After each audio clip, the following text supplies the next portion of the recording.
There we go, wonderful rendition of the national anthem, beautifully sung and well observed by the thousands that have flocked into the Marquetta for tonight's Grand Prix. There will be a family photo now with riders gathering at the front of the stage on the centre green.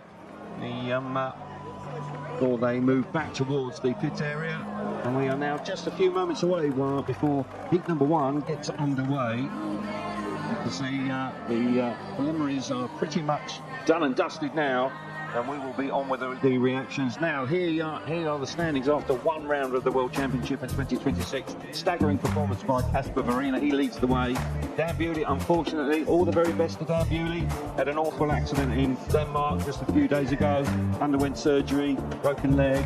Let's hope he's back in double quick time. Sparsnik there in third place. Robert Lambert makes the final for the first time in over a year. Freddie Lingman also out. There are replacements. I'll give you those details as and when. Doyle was in the thick of the action. Dudek, okay, Jack Holder as well, who was the fastest man in qualifying here this afternoon. Some of these riders, Ollie, had poor performances in Lancashire. Riders like Leon Madsen, Jepsen Jensen, Max Frick and Lebedevs, all looking to really bounce back tonight. Yeah, all of those would be really disappointed. Leon Madsen in particular is someone that was very vocal last year about not being a part of the Grand Prix series.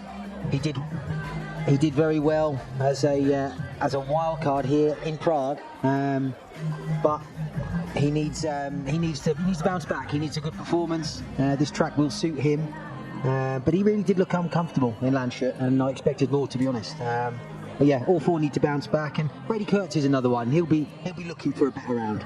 Yeah, I suggest that Kurtz will be very fired up for this evening. Things haven't quite gone his way, and here we see the start list for tonight's Grand Prix. Cabrera looking for better, Lambert going well. Thompson back in. Thompson comes in as an injury replacement this evening for Freddie Lindgren. And then we've got Doyle, Kurtz, Panitsky. Now Panitsky, very inexperienced, of course, coming in as the SGP2 World Champion. Quebec back in. He replaces Freddie Lindgren, and then so on down. But as I say, some of these riders got off to a poor start a few weeks ago in Lancashire. Some of them got off to strong starts. But without Lindgren and Bewley, then there are opportunities potentially for some of these riders to really make a mark. We will be able to hear from the world champion, who did do a nice little interview with Emma a few just prior to the action getting underway. But there's no doubt that there's a lot of expectation, and Smarslik won here last year, of course, in 2025. So he has fond memories of the Marquetta. So let's hear from Emma and the world champion. Bartek, you've made the final here in Prague 5 times, you've won 3 times. You must have had your settings noted down. Did you make many changes in qualifying? Quali is only, for the body. I think so, a little bit warm up. I'm feeling correct in this track, and I'm big waiting for the tonight, because the always GP in Prague is like the amazing. Why is it amazing? Because I think so, the stadium and everything around is like the little bit history, because I remember when I been the young guy and watching the Prague always being the GP. But what did you make of qualifiers? Because obviously that's your taster of it ahead of tonight. I be fast, because the first my right is the best timing. Later I'm going to head with the Robert, and as time is the best 2 times on the today. On the practice, and yeah, but this is not important now. Is most important the full focus for the night.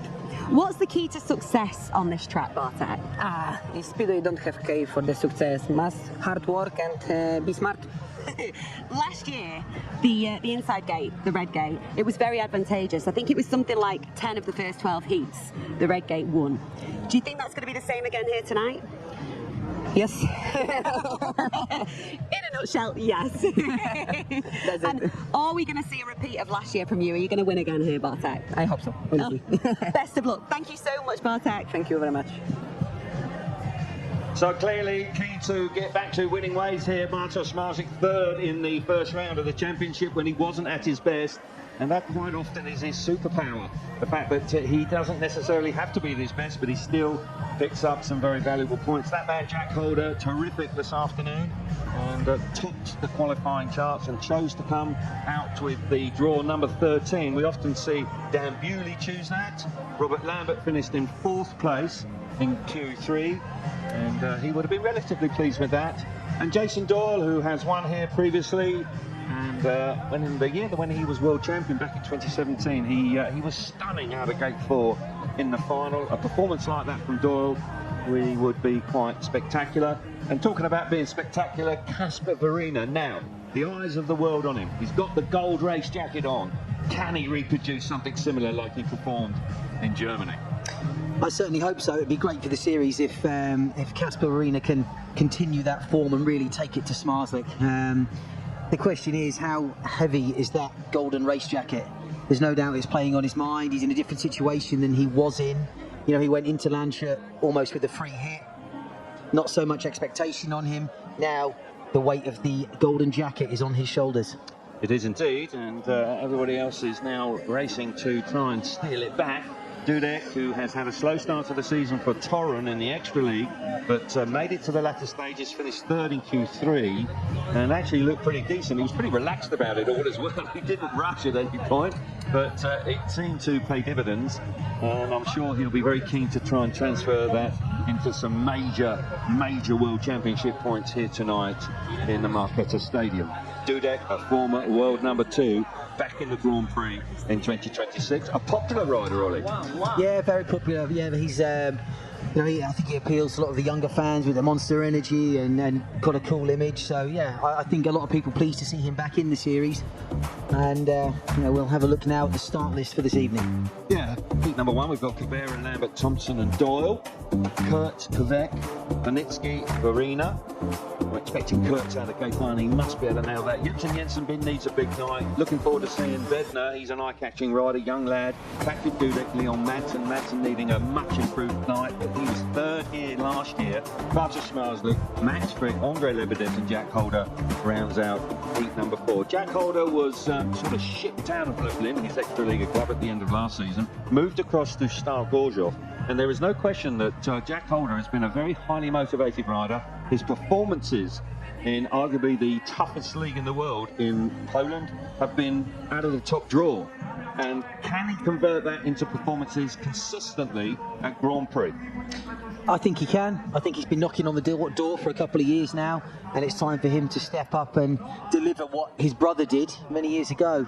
He ticks all the boxes. He's got all the attributes needed, I think. Don't you agree? Jason Doyle, he's been there and done it. He's back in the Grand Prix, was invited back by the organisers. Possibly a little surprised to be so, but he was grateful nonetheless. Of course, Panitsky, the SGP2 world champion, wasn't in, but Ty Wolfenden, when he declined, it was Panitsky's opportunity to come in. But Doyle knows his place inside out. He has won here previously. He'll be trying to recall those fond memories. Here we go then for the first time this evening. Riders entering the arena. As I say, it's a gorgeous evening. We have a huge crowd. It's a wonderful atmosphere. And as we've said previously, it is really quite a destination, and it's popular with fans all around Europe, without doubt. Cabrera looking for a big night. Hasn't had the season he would have wished for so far, but we have, as always, a really tasty looking lineup. Thompson back in, and as a injury replacement here this evening. And Anders Thompson has had his highlights here. He's in for Freddie Lindgren tonight, but Thompson, with the watery track in heat number 1 with white Kevlars, you need to make a start, because they won't be white if you miss the start by the end of the 4 laps.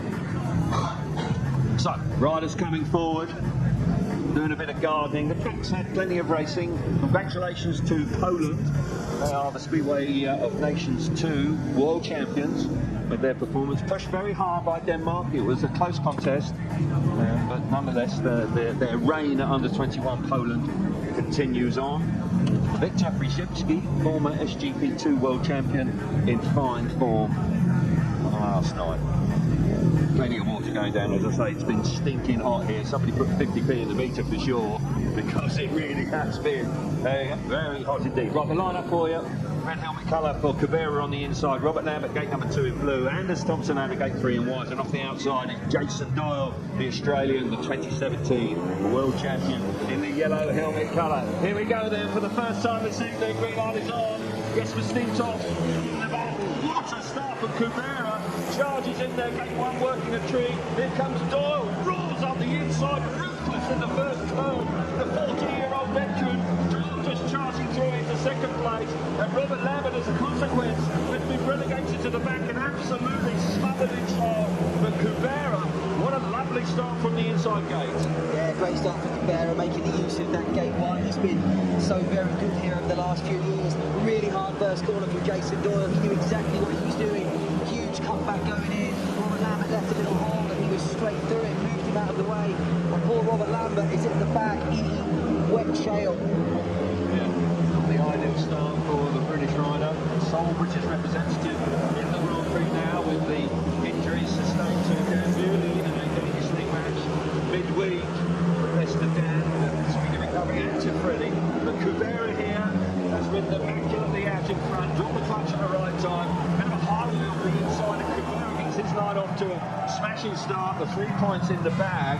Got to say, Jason Doyle for gate number 4 will be more than satisfied with a really hard charge in first turn and 2 points to his name. But Cabrera, really delighted, rightly so, took advantage. When we see the stats and you see how important gate 1 is, you just do not want to slip up when you've got it, and Cabrera was a good half a bike length up immediately away from the takes. 3 points for Cabrera out in front. Doyle, a hard charging ride from the Australian through into second place, 2 points. Anders Thompson back in third place, 1 point for him. And Robert Lambert missed out in heat number 1. Yeah, Cabrera, like you said, made a rocket with a start from gate 1. 4 bike lane clear. Robert Lambert made the mistake of getting sucked into fighting with Anders Thompson going into the first bend, left a hole for Jason Doyle. No doubt Doyle had pre-planned that in his mind. He'd have known if he didn't make the start, he was going to cut back. He visualised that. And we have a warning for Jason Doyle in the yellow helmet. A little bit of movement on the start for him. Not uncommon for Jason, must be said. Eager to get away. But there you see Robert Lambert covered in that wet shale. Tough once you're at the back. Yes, indeed. But the man out in front, Dominic Cabrera, 66.473 seconds. That's slow. And that's an indication of the track being a little greasy early on, but it's so warm you can sympathise with the track curators to a degree that they've got to get some water into the track. Heat number 2 riders are at the takes. You see Brady Kurtz for the first time this evening, and he's in the all-important inside gate. Now Kurtz needs to get off to a good, strong start here. Things just haven't quite been clicking into place in 2026, both at league level for his Polish club in Wrocław in the Extraliga, and of course just fine margins in Lancashire. In one heat 20, he would have been straight to the final. In the end, he finished in 4th place in the LCQ. That ended up just scoring 8 World Cup Championship points. Line up for you. Brady Kurtz on the inside in red. Jan Kovet right alongside him in blue, gate number 2. Nazar Panitsky, gate 3 in white. And Kasper Verina, the World Championship leader, with the gold race jacket on, starts on the outside. Now, he would have been more than aware. He must have watched what Doyle did. Verina from the outside. But it's Kurtz in the box seat. Green light comes on, takes her up sharpish, and away we go. Terrific start from Kurtz. Got to say, Panitsky made a nice start, but he's left himself very vulnerable going around the first corner. Inexperience from Panitsky there. Look at Verina. Verina charging up the inside. That's a really tough move. As they come off a turn 4, it's very tight indeed. 3 and Bruce. Here comes Panitsky up the inside of Quebec. Quebec got beaten up there. That was a terrific opening lap from 2nd, 3rd and 4th. But Kurtz, he means business tonight, Ollie. Yeah, he does indeed. Kurtz looking good out in front. But Castorina once again showed he's got plenty of speed, lots of straight line speed down the back straight first lap, forced a hole up the inside of Quebec. Panitsky then followed him through, but Brady Kurtz, this is exactly how he will want to start tonight. You have to make the most of gate 1, and he is. Looking good, less than a lap to go. Verina coming through the second place. Panitsky's good speed, he's right on the pace. Verina hasn't dropped Panitsky, the man that's been dropped is Quebec. Quebec ran very wide earlier on, and since that time he's been out of the picture. But Brady Kurtz on Australia, the world number 2, gets his evening off to a flying start. 2 wins out of 2 for gate number 1. Are we going to see history repeating itself tonight? With 17 heat gate 1 victories last year. We've already got 2 out of 2 tonight. And Brady Kurtz won't be worrying about that stat too much right now. He'd just be absolutely chuffed a bit that he picked up his first race win of the night. And Casper Verena, that was a tough move and a brave move down the back straight. Kurtz 3 points out in front, 2 points for the championship leader Verena in second place. Benitsky with 1 point in third, and Yankovic missed out in heat number 2. Brady Kurtz, he's renowned for his starting, but a strong move from Casper Verena here down the back straight. Yeah, look at it now.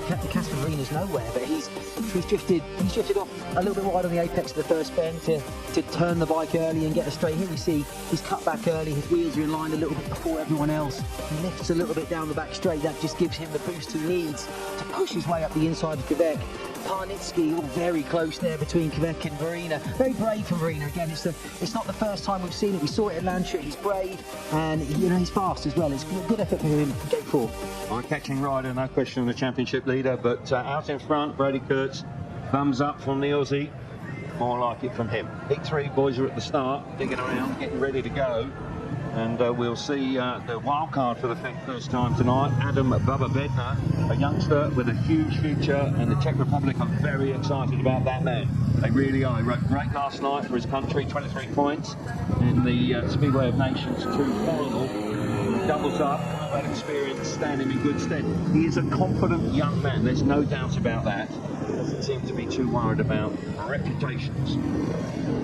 Michael Jepsen Jensen back in the Grand Prix for performance in Lancashire. Jepsen Jensen on the inside in the red helmet colour. Bednar alongside him in gate number 2 in blue. Gate 3 in white is Dudek and Leon Madsen, who had 1 championship point from Lancashire. He starts on the outside, the yellow helmet colour here in heat number 3. Madsen, who was an injury replacement ride for Jason Doyle last year, actually forced his way onto the rostrum and looked really good. A performance like that tonight is exactly what he requires. Heat number 3, revs are up, green light is on, and the tank's up as well. Once again, terrific stuff on the inside. Oh, Dudek, where did he find that from? Shafts into the first turn. Heat number 3 from Dudek, that was a bit special. I've got to say, the former world number 2, he found a bit of grip there that others hadn't. And already at the completion of 1 lap, Dudek is absolutely roaring away. Out in front, Jepsen Jensen is back in second place with Madsen in third, but Dudek, he is flying in front. Yeah, he is. That's a great start from gate 3, turning the record form books upside down. Madsen looks to have plenty of speed in third place. He's putting Jepsen Jensen under plenty of pressure. Michael Jepsen, here he comes again. He's having a look up the inside. Oh, Jepsen Jensen shuts the door. No room there. And he'll have to start again, trying to set him up for another move. That's a go. Dudek's a country mile out in front. Really has got the bike working beautifully. Right from the first turn. Showed a clean pair of heels to the opposition. Jepsen Jensen has been under pressure throughout. And it looks like he's going to hang on in second place with Madsen all over him like a rash. But Dudek, that's a really encouraging opening gambit from him. He'll be chuffed to bits with that. It was neck and neck between Jepsen Jensen and Dudek as they entered the first corner. But somewhere it was like a turbo boost midway round that first corner. And from that moment on, Patrick Dudek really was in a class of his own in heat number 3. It's more like it from Dudek. That's what we were expecting to see after a wonderful season in 2025. 3 points for Dudek, nice ride. Jepsen Jensen hanging on in second place, 2 points. 1 point for Leon Madsen in third, and Bednar missed out in heat number 3. Impressive ride here from Dudek, because gate 3 is renowned to being poor, but he found something in that first turn. He did indeed. If you watch him here, he makes a good start from gate 3, but it's now, he hits a little groove there going into the first bend, and that fires him. He probably he didn't expect it, but it fired him ahead of Jepsen Jensen, did him a favour. And he's miles clear at this point. There's Bubba Bednar, sort of trapped in the middle. Jepsen Jensen makes a good gate, wheel in the air. Now watch Dudek now, he'll launch, turns the bike, boom, bike picks up, goes across the corner, but it gives him breathing space and it pushes him out onto that outside. And from then on, he checked out, he looked really good. Jepsen Jensen, he was vulnerable in second the whole race. Madsen had more speed than him, and that's got to be a concern from Jepsen Jensen. He's going to go back in the pits and he'll have to change something. Yeah, he just didn't have enough grip, just wasn't generating enough speed. Right, heat number 4 will complete the first block of races. We'll see the world champion for the first time. And he will start from the inside gate. Leon Madsen will be frustrated with third place there because he had more speed. But for Patrick Dudek, that is a winning time of nearly half a second quicker than the first two races. Impressive indeed from Patrick Dudek and heat number 3. Right. Heat 4, right at top it takes. Smarslick having a good look about, so is Frick. Andre Lebedev's another rider that needs a big night tonight. And we'll see Jack Holder, of course. Holder and Smarslick were previously teammates in Lublin, no longer the case. Jack Holder has actually gone to Bartosz Smarslick's home club, effectively, in Gorzów, and he's been riding remarkably well for his new team. Smarslick's on the inside in the red helmet colour. Frick's right alongside him in gate number 2 in blue. Lebedev needs a good night. He's gate 3 in white. And Jack Holder, the fastest man in qualifying this afternoon, he starts his night from gate number 4 in heat 4 in the yellow helmet colour. 3 lights on, the takes are on, we're racing. Let's go charge it to the first turn. Smarslick gets there. Smarslick just moves off the line. Frick's right up behind him. Crockett is close coming off that first turn. Holder coming down the inside of Frick, but there's no room at the end there. Frick's 2 wides to that move, but now Smarslick's in the front. He's got a little bit of breathing space, and Lebedev's is tailed off at the back. But the world champion has been in sparkling form just in the last couple of weeks, and he's beginning to pull away. I sense Holder's frustrated in third. He is, he's breathing down Max Frick's neck. He's looked up the inside, he gives him a little nudge. Is there room? No, there's not. Frick knows he's there, he shuts the door. Holder now switches to the outside. Is he going to turn back and look for a dive up the inside? He is. He hasn't got the speed at the moment. Frick's got that line covered, but Bartosz Smarslick out in front. Business as usual for that man. He's falling away. Well, just like Dudek in the previous race, Smarslick's got a similar lead here. He's comfortable. Frick has ridden the defensive line and made it very difficult indeed for Jack Holder to actually get anything out of it. And Frick has really stood firm there, but for Smarslick, impressive. Impressive indeed. 6-time world champion, going for a historic 7th world championship in 2026. He starts his night in fine style. Didn't quite have the qualifying he would have liked, but that didn't slow him down any there, did it? He looked very impressive indeed. He makes his way back to the pit box, and everybody's now had a taste of action here tonight. Smarslick with 3 points out in front. Frick hanging on in second place, 2 points. Jack Holder frustrated, I suggest, in third with 1 point.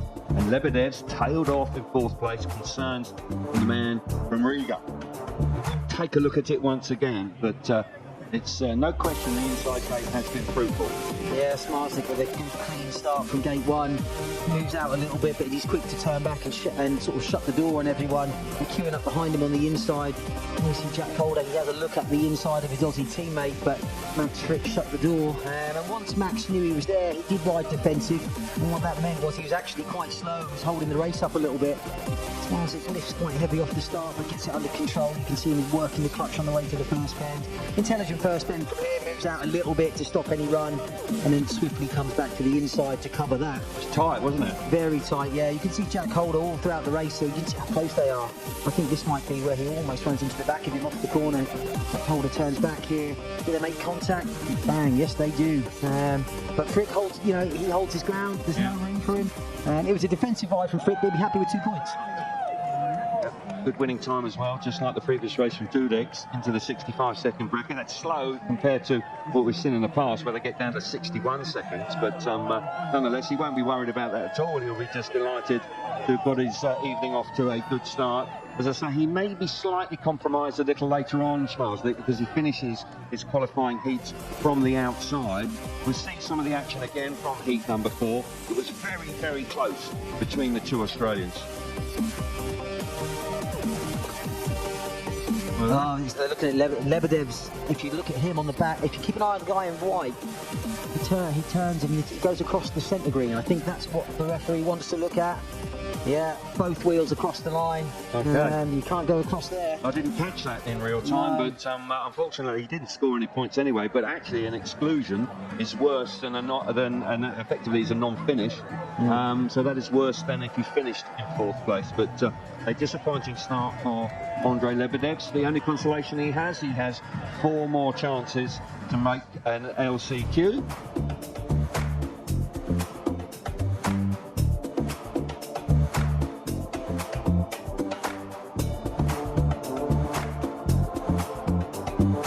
So there's the position after everybody's had one ride. Wins for Dudek, Smarslik, Kubera and Kurtz. They've looked very good indeed. Jepsen Jensen was also looking pretty impressive, but a long way to go tonight.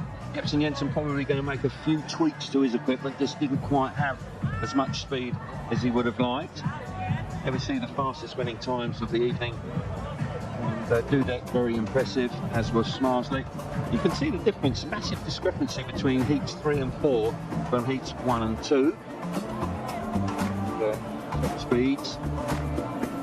From Smarslik at Verena. Verena once again is a fast speedway rider, and that, if he can stay out of trouble, which is a concern for me because he's a little wild at times, takes a few chances, but if he can stay out of trouble, then I think his presence is going to be well and truly felt by the rest of the competitors. 3 wins from the inside, nothing from gate 2, 1 win by Dudek out of gate number 3, and nothing from the outside after 4 heats this evening. You'd like to think that that will level itself up. It may not. Gate 1 may well be dominant throughout the evening. There are the points that have been scored before starts so far. Okay, let's get some reaction. Emma's down there and she's joined by Robert Lambert. Not the start that you would have wanted. Just talk us through that opening heat from your point of view. Yeah, it's, you know, got into the corner and got sprayed by Kubera and I couldn't see nothing, you know, so I didn't really know where I was going. But yeah, it's a little bit of a shame, but to start off the meeting like this. But what can you do? We start from fresh now and go again. I like that optimism, Robert. How different is the track now than it was earlier in qualifying? The track is not much different, to be fair. The only difference is that there's a lot more water on the track than in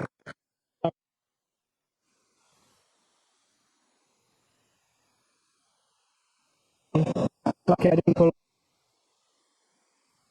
We knew that inside gate, we were talking about it, that it was going to be advantageous. We're seeing that already, aren't we, tonight, Robert? Yeah, it seems like that's playing a big role.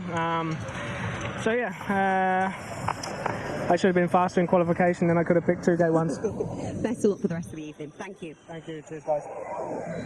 Good to hear from Robert, and I'm sure there's better to come from him. Disappointing start, but he's keeping his chin up. He's out in heat number 6 off gate number 3. He'll be keen to get back to winning ways. Thank you, Dudek, just coming up to have a little look at the track. Quite keen to, so is Brady Kurtz, just to keep an eye on exactly what is happening with the prep. You know, the conditions will change. It's still very warm. The start and finish straight actually is in the shade now, but that isn't so much of a problem. It's the back straight which is still bathed in sunshine, and that will dry at a rapid rate in comparison to the start and finish straight. So, yeah, riders will be keen just to keep an eye on exactly what's going on. Yeah, they will. On a night like tonight, with it being so hot, track prep will be, it's difficult. It's going to be tricky for the guys here to keep sort of a good racetrack at all times. I think you'll find every time after a track raid, it's going to be a little bit wet. So gating will be of paramount. Yeah, Dominic Kubera actually chose the number 1 draw for tonight. That does mean that he comes out after a fresh track raid every time. To full advantage of it, of course, in heat number 1. He comes out here in heat number 5. He comes off gate number 2. He's alongside Jack Holder, who was frustrated back in 3rd place, but Holder's got pace. A sense if he hits the front, he'll be a race winner. But on the outside, we've got Kurtz and Dudek, both winning their opening gambits. This is a very good looking lineup. A very good looking lineup.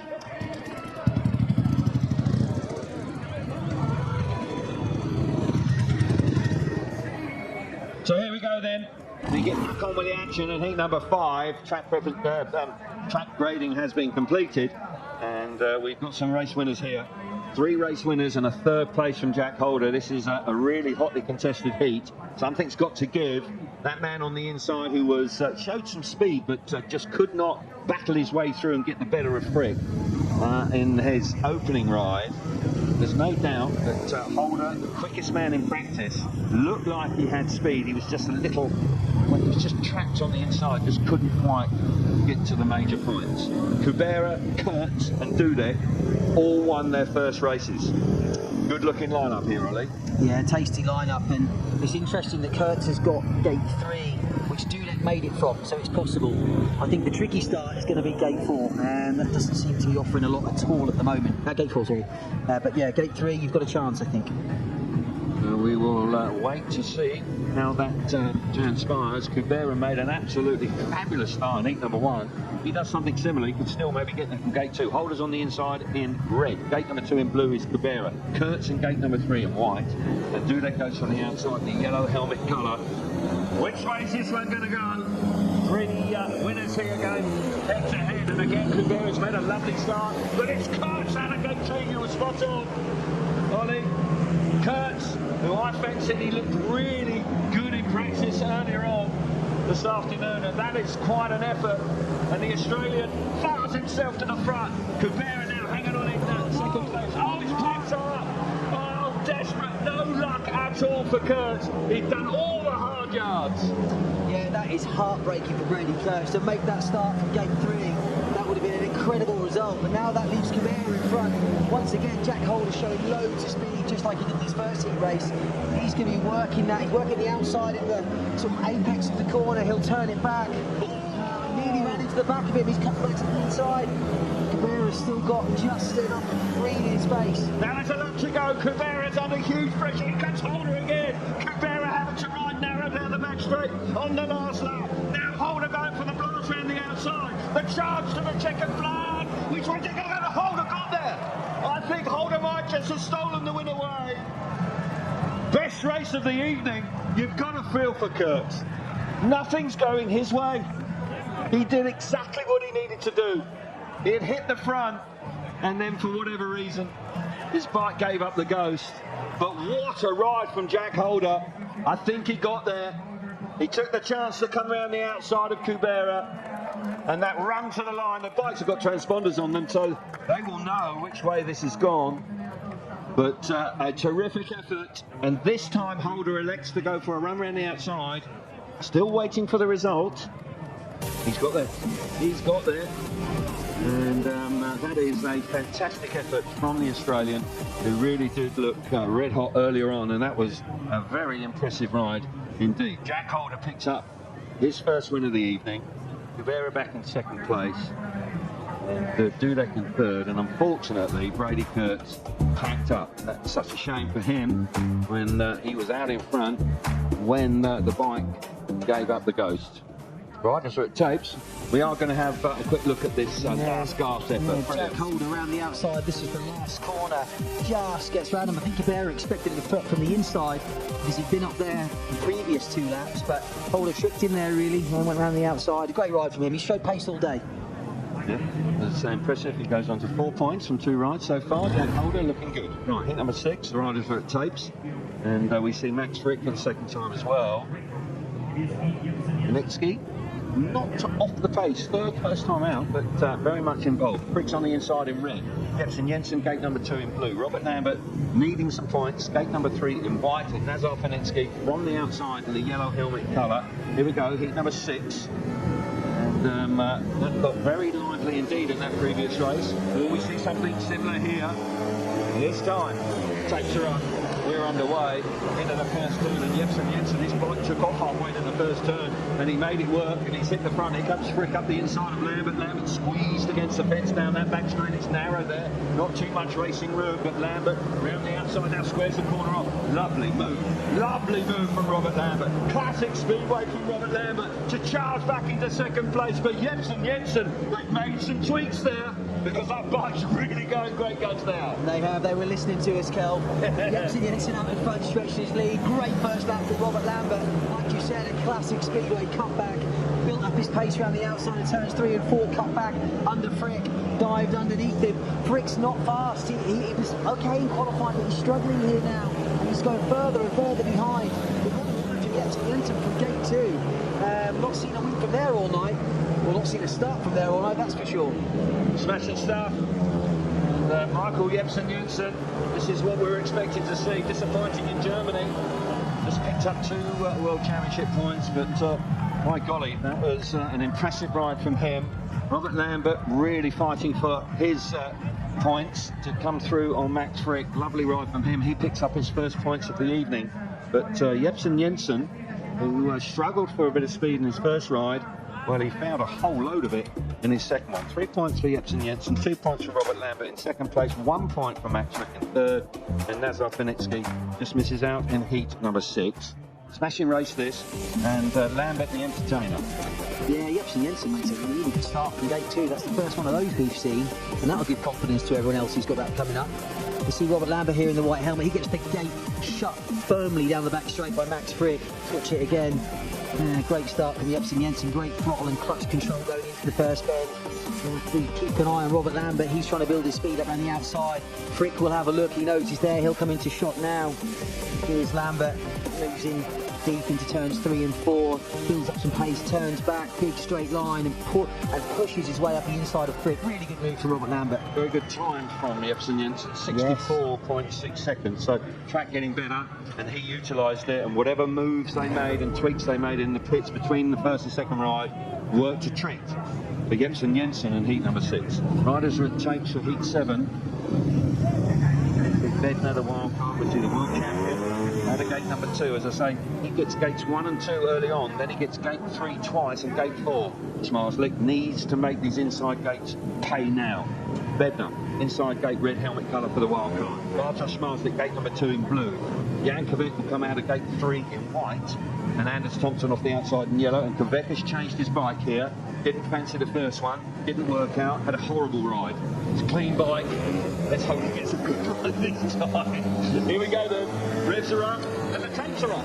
And look at that start for the champion. Absolutely masterclass. Kvek's come up the inside of him though. That's a lovely first turn. I tell you what, he's made the right choice. That bike's working far better than the horrible one he rode at the But Jan Kvek, delighting the home crowd, leads the world champion. Yeah, what a first visit from the home track hero. Jan Kvek, he's out in front. Smarslick in second. You know he's going to pressure him until the end of the race. He now switches to the outside.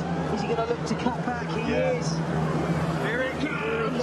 Here comes the champion. He steams up the inside. Kvek trying to play the compliment. Can't quite pay it off. Thompson's back in 3rd place. And what a ride that is for Bartosz Smarslick. You just know when he's in the mood, he's no stopping it. Kvek's not out of it. Lap to go. Yeah, Kvek's showing a lot of speed here. He's put pressure back on Smarslick. He's having a look around the outside of him now. Yeah. That's not going to happen. Not many people go around the outside of him. One last blast here, Ollie. Off the final corner, here comes Kvek. Chance for a line. Smarslick hangs on. Smarslick's going to change that setup. He was spinning something terrible. It was only his skill and his talent that got him to the front there. They'll be doing some soul searching once they get back. But Smarslick leads the Grand Prix. He moves on to 6 out of 6 with Jepsen Jensen back on 5. Good ride from Smarslick. Had to work hard there because Kvek on his good bike came through nicely with 2 points in 2nd place. 1 point for Anders Thompson in 3rd, and Bednar just fine in the competition. Pretty tough in Grand Prix here this evening. The wild card missed out in heat number 7. Yeah, watch Bartosz Smarslick there in the blue helmet, makes a great gate, moves out wide, but probably doesn't go too far, so doesn't pick up the dirt. Kvek then sneaks up the inside, but here's the move from Smarslick, classic move from him. You used to see Golob do it, rides down the middle of the straight and just dives up the inside. But like you said, he doesn't have loads of speed. I think it was a sort of maybe too much power. But once Kvek, once he changed bike, got off that horrible first one, this nice second one. Yeah, the other one's up for sale. Right, here we go in heat number 8. And Jason Doyle's out here, and the former world champion has a warning from his first ride. That stays with him throughout the evening. If he moves again, he'll be excluded. So this will complete the second block of races. Everybody will have had a couple of rides. This is a tasty looking lineup once again. Doyle's on the inside. We've got Farina, who was exciting first time out. Leon Madsen looked like he had some pace, but probably didn't quite get the points he deserved. But Doyle on that inside gate will be very keen to try and utilise it. He's there. Red helmet colour for the Australian. That's for Farina, the championship leader. Gate number 2 in blue. Leon Madsen, gate 3 in white. And Lebedev's looking for his first points of the evening. Will start heat number 8 from the outside gate in the yellow helmet colour. Here we go then. Another smashy looking lineup. Green light is on. We're racing. They'll charge into the first turn, and Doyle is just about going to get there. He runs wide. That leaves the door wide open, and it's Farina. Oh! Here comes Madsen. That could have got very nasty indeed. I'll tell you what, Jason Doyle had to come out of the throttle big time. Here comes Doyle back at it. Gets the better of Farina. While all that that shenanigans was going on, Leon Madsen pounced down the back straight, and the Danish man is away, and Doyle is getting chased in second place. Yeah, tasty first corner there. Leon Madsen benefited from the carnage in front of him. Casper Marino shut the door hard on Doyle. Doyle repaid the favour, but Leon Madsen, he's out in front. He'll be happy with this. Marina in her place, not showing the pace we saw earlier on or at the last Grand Prix. That's gone slick. It has got very slick. Yeah, it's dried out. Lebedev's is coming at Verena. Verena having to work hard just to hang on to a point. Madsen is good in front. Doyle has come on strong. One last chance from him. Lebedev's coming on hard behind Verena in third place. But Madsen wins for the first time in Grand Prix in 2026. Had a nightmare in Nansha. Absolute nightmare. Didn't fancy it, didn't like it, but he was third here last year, and he's got his Grand Prix right on track now, moving on to 4 points from his 2 outings so far. Doyle likewise, hard charging ride once again from Doyle. Madsen 3 points out in front. Jason Doyle in second place, 2 points. Verena back in third, 1 point for the championship leader, and Lebedev's out of the points once again. No points from 2 rides, up against it already. Lebedev's having a tough night once again. Keep your eye on Doyle here from gate 1. He opts to go wide on the first bend. Casperina says, I'll have a bit of that, and shoots up the inside, and wow, he hits his front wheel down the back straight. That could have been so much worse. It was ruthless. It really was. That was wild. Yeah, here you go. Cuts in front of Doyle. Doyle comes off the gas. Nothing he can do. Oh, hits his front wheel. That could have been messy. But Leon Madsen, he sees it and he cuts back and he gets clear. But Doyle repays the favour here. He turns back up the inside of Verena. Excuse me. And takes that place back from him. He says, have a bit of that. But Lebedev's, he was faster than Verena. Verena didn't look good there. He's got to make changes. Like you said during the race, Kelvin, the track has really slickened off. It's dried out so quickly. Yes. It was dusty in that last race. So warm still, isn't it? And the sun's still bathing it. And you can see with Smarslick and Verena just possibly caught out the touch with the gearing or the bike setup not quite there and having to really scrap for the points. But for Leon Madsen, that was an encouraging ride from him. And as I say, that's his first heat win in 2026 back in the SGP. And the former world number 2 from 2019 has the talent, has the speed, and if he's in the mood and it stays relatively slick, he will be a major threat tonight. Smarslick leads the way. He's unbeaten after 2 rides on 6. Then we've got Jepsen Jensen and Kubera on 5. Madsen moving into 4th place, on 4. Do they the same? That's the position after a couple of rides each.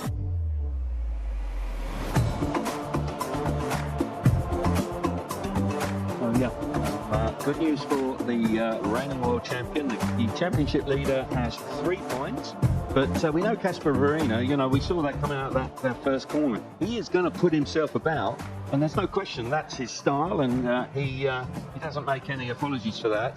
But there's no question they will have to just tweak the bike prior to his 3rd ride.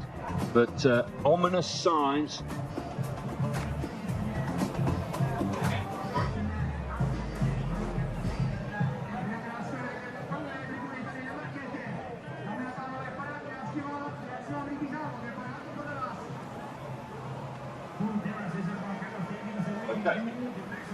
Right, we have dignitaries in here, and the president of the Czech Republic is there, and he's out there, Petr Pavel, and you wouldn't know it from his attire, but he is the main man, and it's great to see somebody of his stature here at the Speedway Grand Prix this evening, enjoying himself, I would suggest, immensely. It's quite impressive standing on the centre green.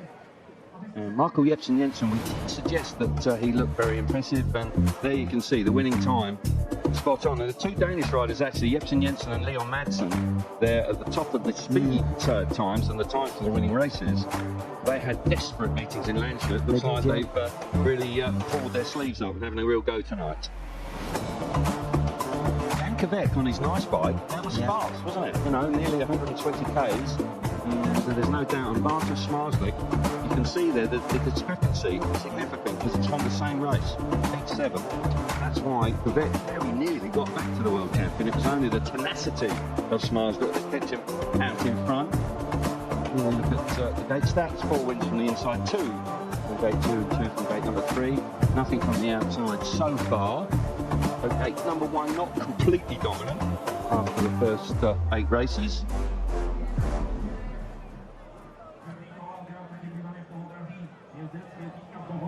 Okay, let's get some reaction. Emma is in the pits and she's joined by Michael Jensen. I certainly am. Congratulations on getting the first win out of Gate 2 tonight, Michael. Thank you so much. Is that all you've got to say on that? Yeah. How did you make it work for you?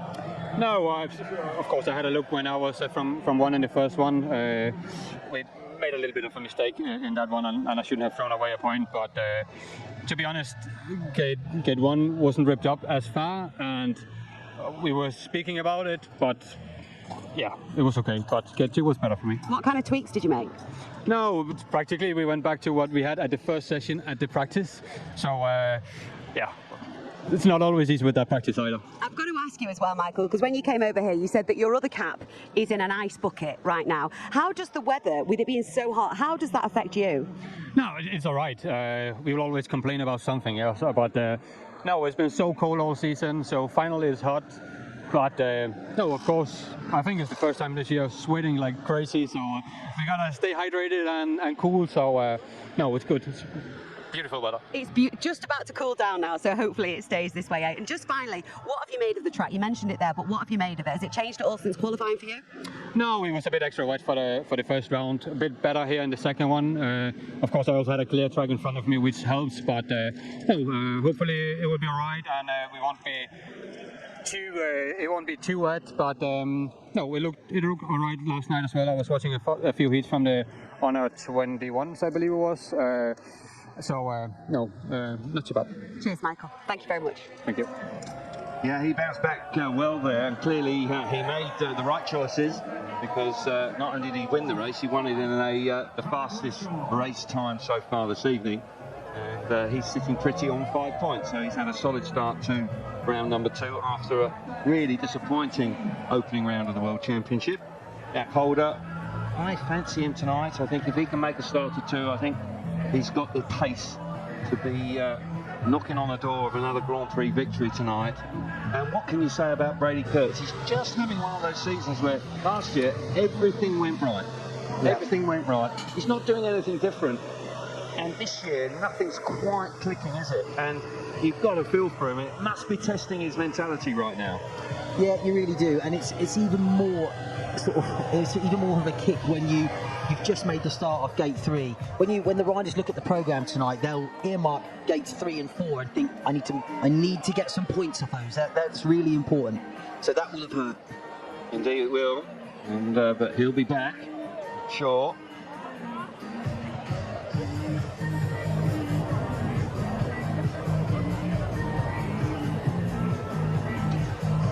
Hit number 9 we're waiting for now. We're focusing on Casper Vereena's pit day, where he is still proudly wearing the gold race jacket when it comes to the tapes.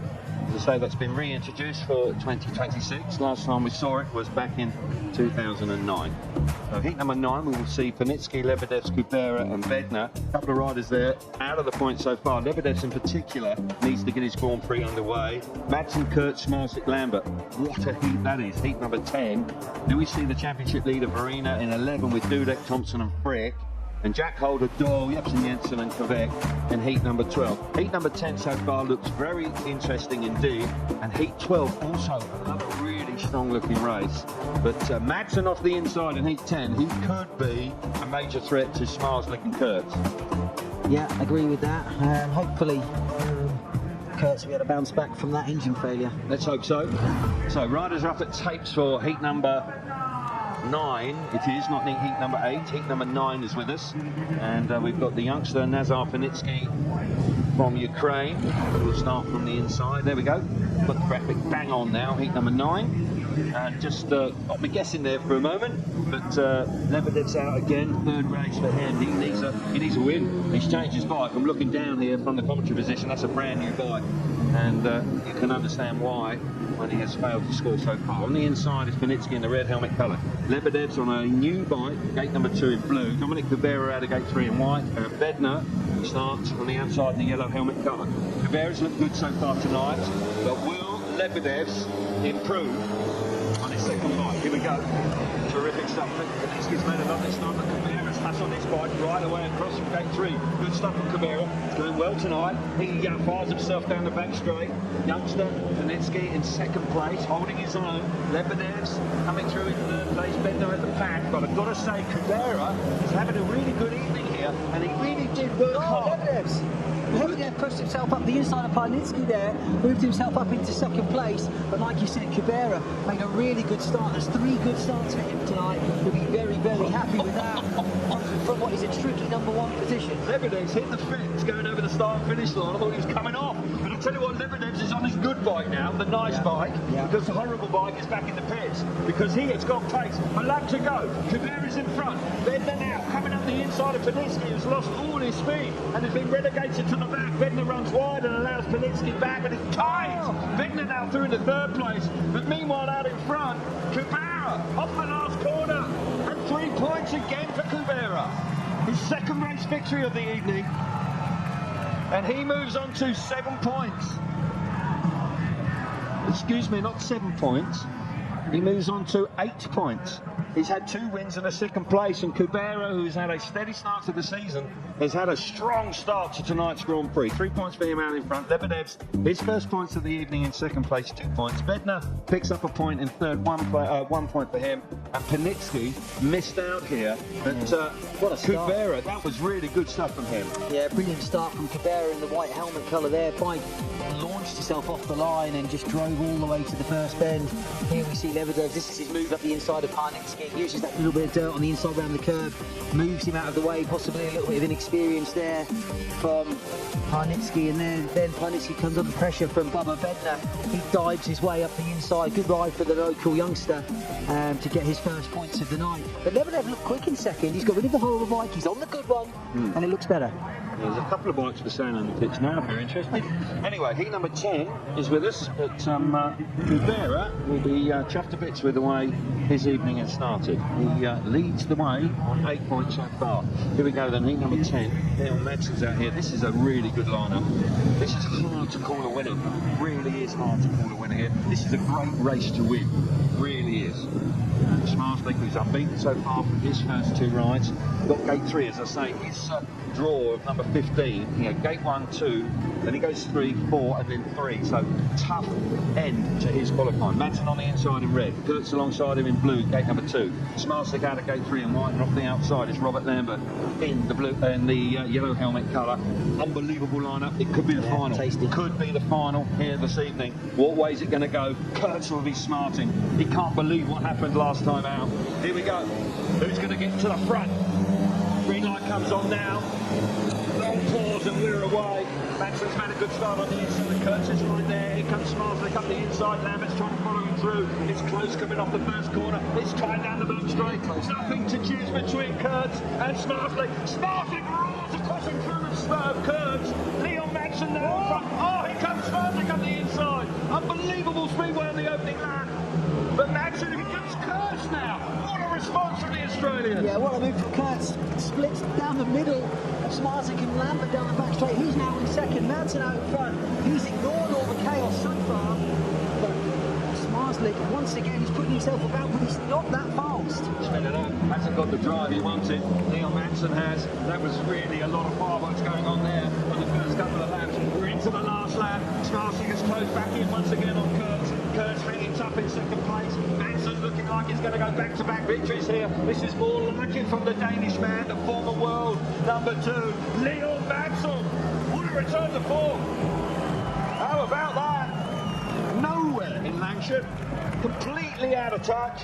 And all of a sudden we're seeing the best of Leon Madsen in his last couple of rides here in the Marquetta Stadium this evening. Brady Kurtz, stunning ride to come through back into second place.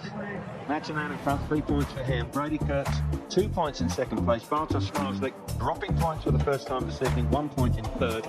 And Robert Lambert missed out here. This was a tough race. It really was, and Lambert made a poor start from 4. 4 has been bad though. But Madsen, he's out in front here. He misses all the sort of chaos behind. Smarsik and Kurtz are neck and neck going down the back straight. Smarsik is not letting that position go. He pushes hard up the inside of Kurtz. Kurtz knows what he's about to do, so he cuts back. He's aware of it. And then Smarsik even has a look up the inside of Madsen. Incredibly brave here. I thought he was going to pile up the inside, but he didn't. Put the brakes on. Kurtz then uses that to cut back, and now 3 abreast on the back straight. He goes, it goes between Lambert and Smarsik. What a move by him. And Smarsik's struggling. It's the same as he was in Lancia. He's getting points on the board, but he doesn't look 100%. He's spinning up. I can see it. He's just tearing the tyre apart. Put your hand on the tyre, be red hot. Because it's spinning so hard. Just send him a text, let him know. Yeah, I will do. WhatsApp him right now. Heat number 11. And Nicky Pedersen down in the pits there, looking after his charge. And he'll be chuffed a bit to see Leon Madsen going so well tonight. There's the standings. Cabrera leading the way on 8. Everybody's dropping a point or 2. Madsen on 7. Smarslik likewise. Jensen going well. He's only had a couple of rides. Brady Kurtz on 5. After that problem he had earlier on. Dudek's out here. Good looking ride here, another good looking heat rather. Casper Verena on the inside, the red helmet colour. Dudek, gate number 2 in blue. Gate 3 in white, Dennis Thompson. And Max Frick will start from the outside, the yellow helmet colour. Verena, what can he do from gate number 1? That's right, they're away. Dudek's back to the start. Verena charges in there. Thompson coming round the outside. It's a tight come over the first turn. Here comes Verena and Thompson. Thompson wides it on, having to run wide. Dudek's on the inside of the track, but Thompson coming around the outside. Oh! Verena just literally tore the nose off Max Frick. Now Verena goes up the inside of Dudek. Can you believe what we're watching? Dudek responding. He's neck and neck as they go into turn 3 on the second time around. But Anders Thompson back in the Grand Prix, looking like a winner in front. He is. What a first lap from Thompson around the outside of Dudek. Dudek, I think, was more concerned about Verena on the inside. And Thompson swept round him, and he's going clear now. Dudek in second place, getting hounded by Verena. Verena's lively as usual. But He's putting it about, that's for sure. But Anders Thompson winding it on high and wide out of the first and second corner on the last lap. And the Danish rider out of the Grand Prix coming in as an injury replacement here tonight. And he wins in fine style. Dudek just about hanging on in second place with a big last gasp from Verena around the outside. Verena is spectacular, but he's dropping points in his last couple of outings. But for Anders Thompson, from gate number 3, a terrific move early on in the race to get himself to the front, and he picks up 3 points. Dudek back in second place, 2 points. 1 point for Verena in third, and Max Frick off the pace, I'm sorry to say. He was out of the points in this particular race. Let's see it again. Ref held the tapes for quite a long time there, and when they do go, it's Dudek, he makes the best jump, or he makes an equal jump, but his bike just pulls to the corner a little bit better than Verena, allows him to get over the top of him. Thompson has one thing on his mind. He sets himself for that outside run, goes deep into turn 3 and 4. And here you see, keep an eye on Thompson on the outside. He lets the bike run. I don't think Dudek expects this at all. And I watch Verena as well, smash. Absolutely no way was he getting Max Frick through there. And Frick's woes continue really, he's struggling. I feel for the safety cleats. I feel for Max Frick. Yeah, Frick certainly had to take avoiding action, but Anders Thompson will be really pleased with that. Let's please. Here you can see the Speedway World Cup, which will be in the PGE Narodowy Stadium in Warsaw. Do not miss that. If you can get along to that meeting, then tickets are still available. It will be one hell of a night of Speedway World Cup action in the capital of Poland, in the PGE Narodowy at the end of August. Okay, back to the action here. Heat number 12. Jack Holder on the inside in red. Jason Doyle, gate number 2 in blue. Michael Jepsen Jensen, impressive last time, gate 3 in white. And Jan Beck, likewise, had a lot of speed on his second bike. He'll start heat number 12 from the outside gate in the yellow helmet colour. Doyle's been in the thick of the action. So has Jack Holder. He was a good winner last time. He's got the inside gate this time. Heat 12. Let's go. Great start from Jepsen Jensen. He's made it beautifully, but I've got to say, Jack Holder recovered very nicely. He was 3 abreast coming off the first turn, and I've got to say, Michael Jepsen Jensen brave, allowing the bike to run very wide, using he's hit the fence hard there. Here comes Holder now, charging hard in second place, trying to get up the inside. side of the Danish rider, but Michael Jensen with his turning on the start here. Yeah, looks like a new man here in Prague. Looks mega confident out in front, possibly overconfident with how wide he went. But he knew what he was doing on the first bend. He made a good start, let the bike run high into the dirt. Yeah, he is pulling his arms out. Jack Holder in second, looks quick again. Jack's looked good tonight, he's got good pace. Oh, here we runs go. up the back of him. Fantastic stuff as they go into the last lap. Sorry, he's very nearly running the back of him, and Holder's trying everything he knows. I tell you what, Jensen, the bike is almost unrideable in the corners. He's done very well indeed to keep it all together. And Michael Jensen turning it all on here once again. And he moves on to 8 points from his outing so far. And clearly, that what we were hearing in the chat with Emma a little earlier on, the fact that he went back to the setup he had in practice. Well, I tell you what, it's paying dividends here. 3 points for Jensen, his second race win of the evening. Jack Holder, a strong ride in second place, 2 points for him. Quebec in third, 1. And Jason Dorr missed out there in heat number 12. Oh dear, there's some pretty spectacular stuff. But Michael Jensen's bike was almost on the edge of being unrideable, because you could see in the corners he was hanging on to it by the skin of his teeth. Yeah, I could hear it off the start. It really, you could hear it labour off the start, and he's gone straight out to the outside. And the bike looks borderline lazy in the middle of the corner. It's hard for him to hang on to. It's pulling his arms out. And what we mean by that is he's getting so much traction, it's hard for him to turn the bike. So as soon as he hits the bike stops sliding. He just wants to go straight, and he's having to hang on to it for dear life coming off the corner. But he looks confident. He seems to be fine out. You know, he didn't look fine there. That's tight. That's very tight. The heart rate went up a touch. I thought he was coming in the commentary box there. Yeah. Good evening, Michael. It was another terrific ride from a man who has been in the international wilderness for over a decade. And now all of a sudden he is in his early 30s.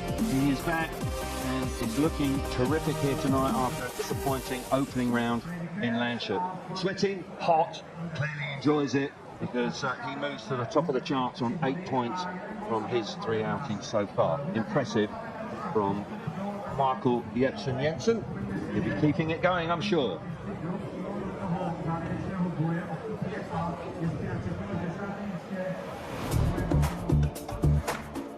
Michael Jensen and Cabrera leading the way on 8 points. Madsen and Smarslik on 7 apiece. Jack Holder, Patrick Dudek on 6. Gertz there on 5, and Anders Thompson on 5 as well. It's the top 10 you've got to keep your eyes on, because the top 2 go straight to the final, and then the next 8 go into the 2 LCQs. And Verena right now is in 10th place, the championship leader. Verena, remember, went through the LCQ and won it. Only the winners from the LCQs that go through to the final. And is Casper Verena in 10th place. Anna is in the pits, and Anders Thompson is there. He certainly is. Anders, look, you are really relishing this opportunity here tonight, aren't you? Yeah, it's great to get the opportunity and get back to the Grand Prix. So yeah, I can call it my derby this year. Yes, it is indeed. It's your debut, isn't it? And like I say, you are absolutely loving it. But you've done really well previously here, haven't you? Yeah, I think actually I've been racing all the semi-finals when I have been racing here. So yeah, I think so, but I haven't been in a final. You don't have to be modest. Do you enjoy riding here? Is it a track that you really enjoy? First heat, no. But after that? It was a little bit wet, but after that now it creates some dirt on the outside and getting some good racing lines outside, so yeah, definitely. Do you know what, off air, Anders, you were saying to me how hard the engine has to work, and then that makes you have to think a bit more about what it is that you're doing. How difficult is that for you, given that this is your debut this season? Yeah, you know, it's a bit toasty today. I think it's first time in the year I've been riding in this heat, and I have a new tuner, so I need to learn the engine as well when it's that hot, because you need to have a completely different setup on it. How long does that take? How quickly can you adapt to that? 2 heats. Yes! You're loving it out there, aren't you? Yeah, absolutely, it's fantastic. Anders, thank you so much. You are an absolute joy to chat to. Best of luck for the rest of the night. Thank you. Thank you guys. Well, 2 very smiley people down in the pits there enjoying it, but Anders Thompson, there's no question that last ride from him was much more like it, and he moves himself on to 5 points from his 3 outings, and he'll be enjoying life, and clearly delighted to have this opportunity to be back on the biggest stage. Thompson there with a 65.113, but Jepsen Jensen and Leon Madsen, particularly Jepsen Jensen, 64.6. That is a fair chunk quicker than anybody else has gone so far this evening. Bear in mind, Jack Holder's putting him under pressure as well, so Holder's showing good speed. Yeah, he is, and that's reflected in the top speed there. There's nothing to choose between Jepsen Jensen and Jack Holder. I sense those two could very well go to the latter stages tonight. The top two to go straight through to the final, it's wide open in truth, because everybody's dropping points. Smarslik dropped a couple of points in his last ride and was off the pace. I'm sure they'll be making one or two changes, and all of a sudden, it's a slight surprise, but there have been 5 wins out of gate number 3 now. That is interesting how that's developed. No wins from the outside gate, and 23 points and 22 points scored from gates 1 and 3 respectively. 17 out of gate number 2. Jack Holder looking good, just needs to make a start. I think he'll be able to win a few races here this evening.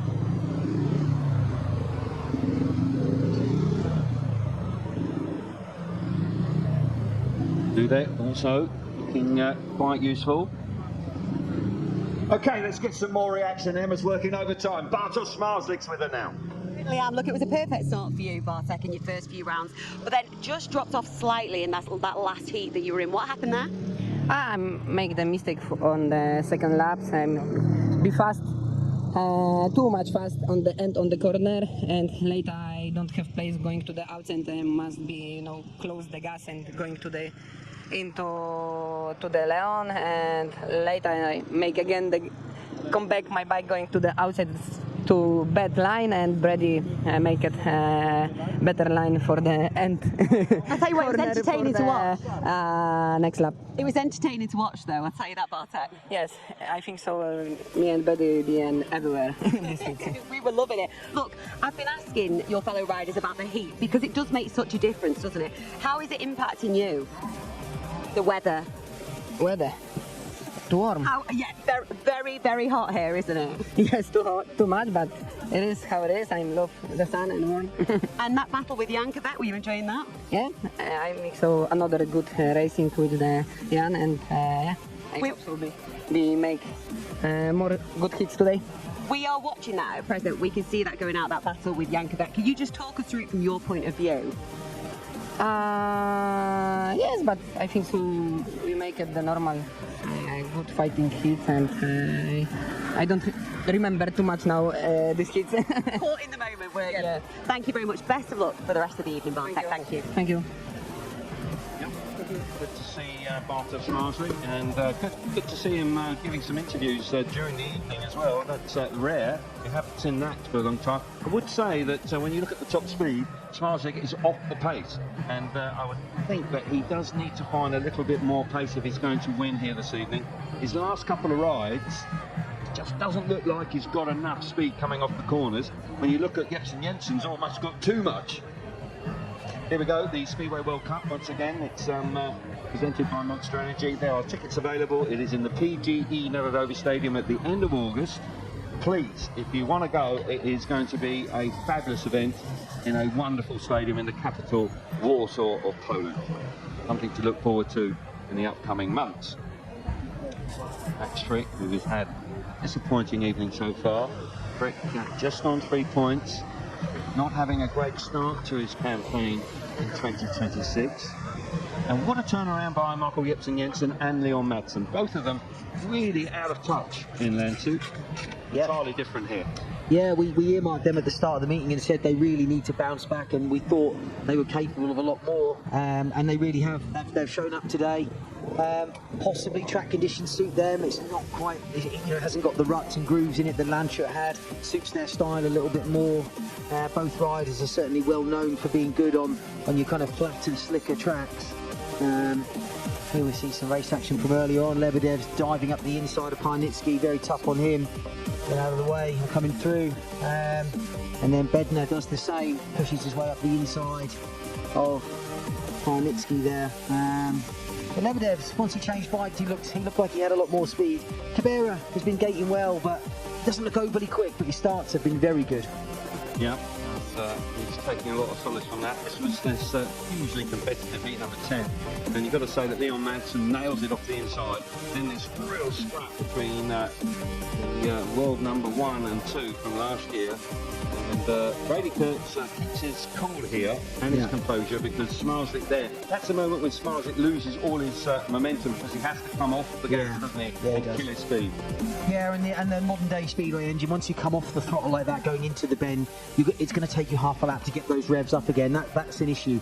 The riders nowadays, they very rarely come off the throttle, and when you do, it takes a long time to build it up again, especially with the kind of rear sprocket you'll be using on a place like Prague.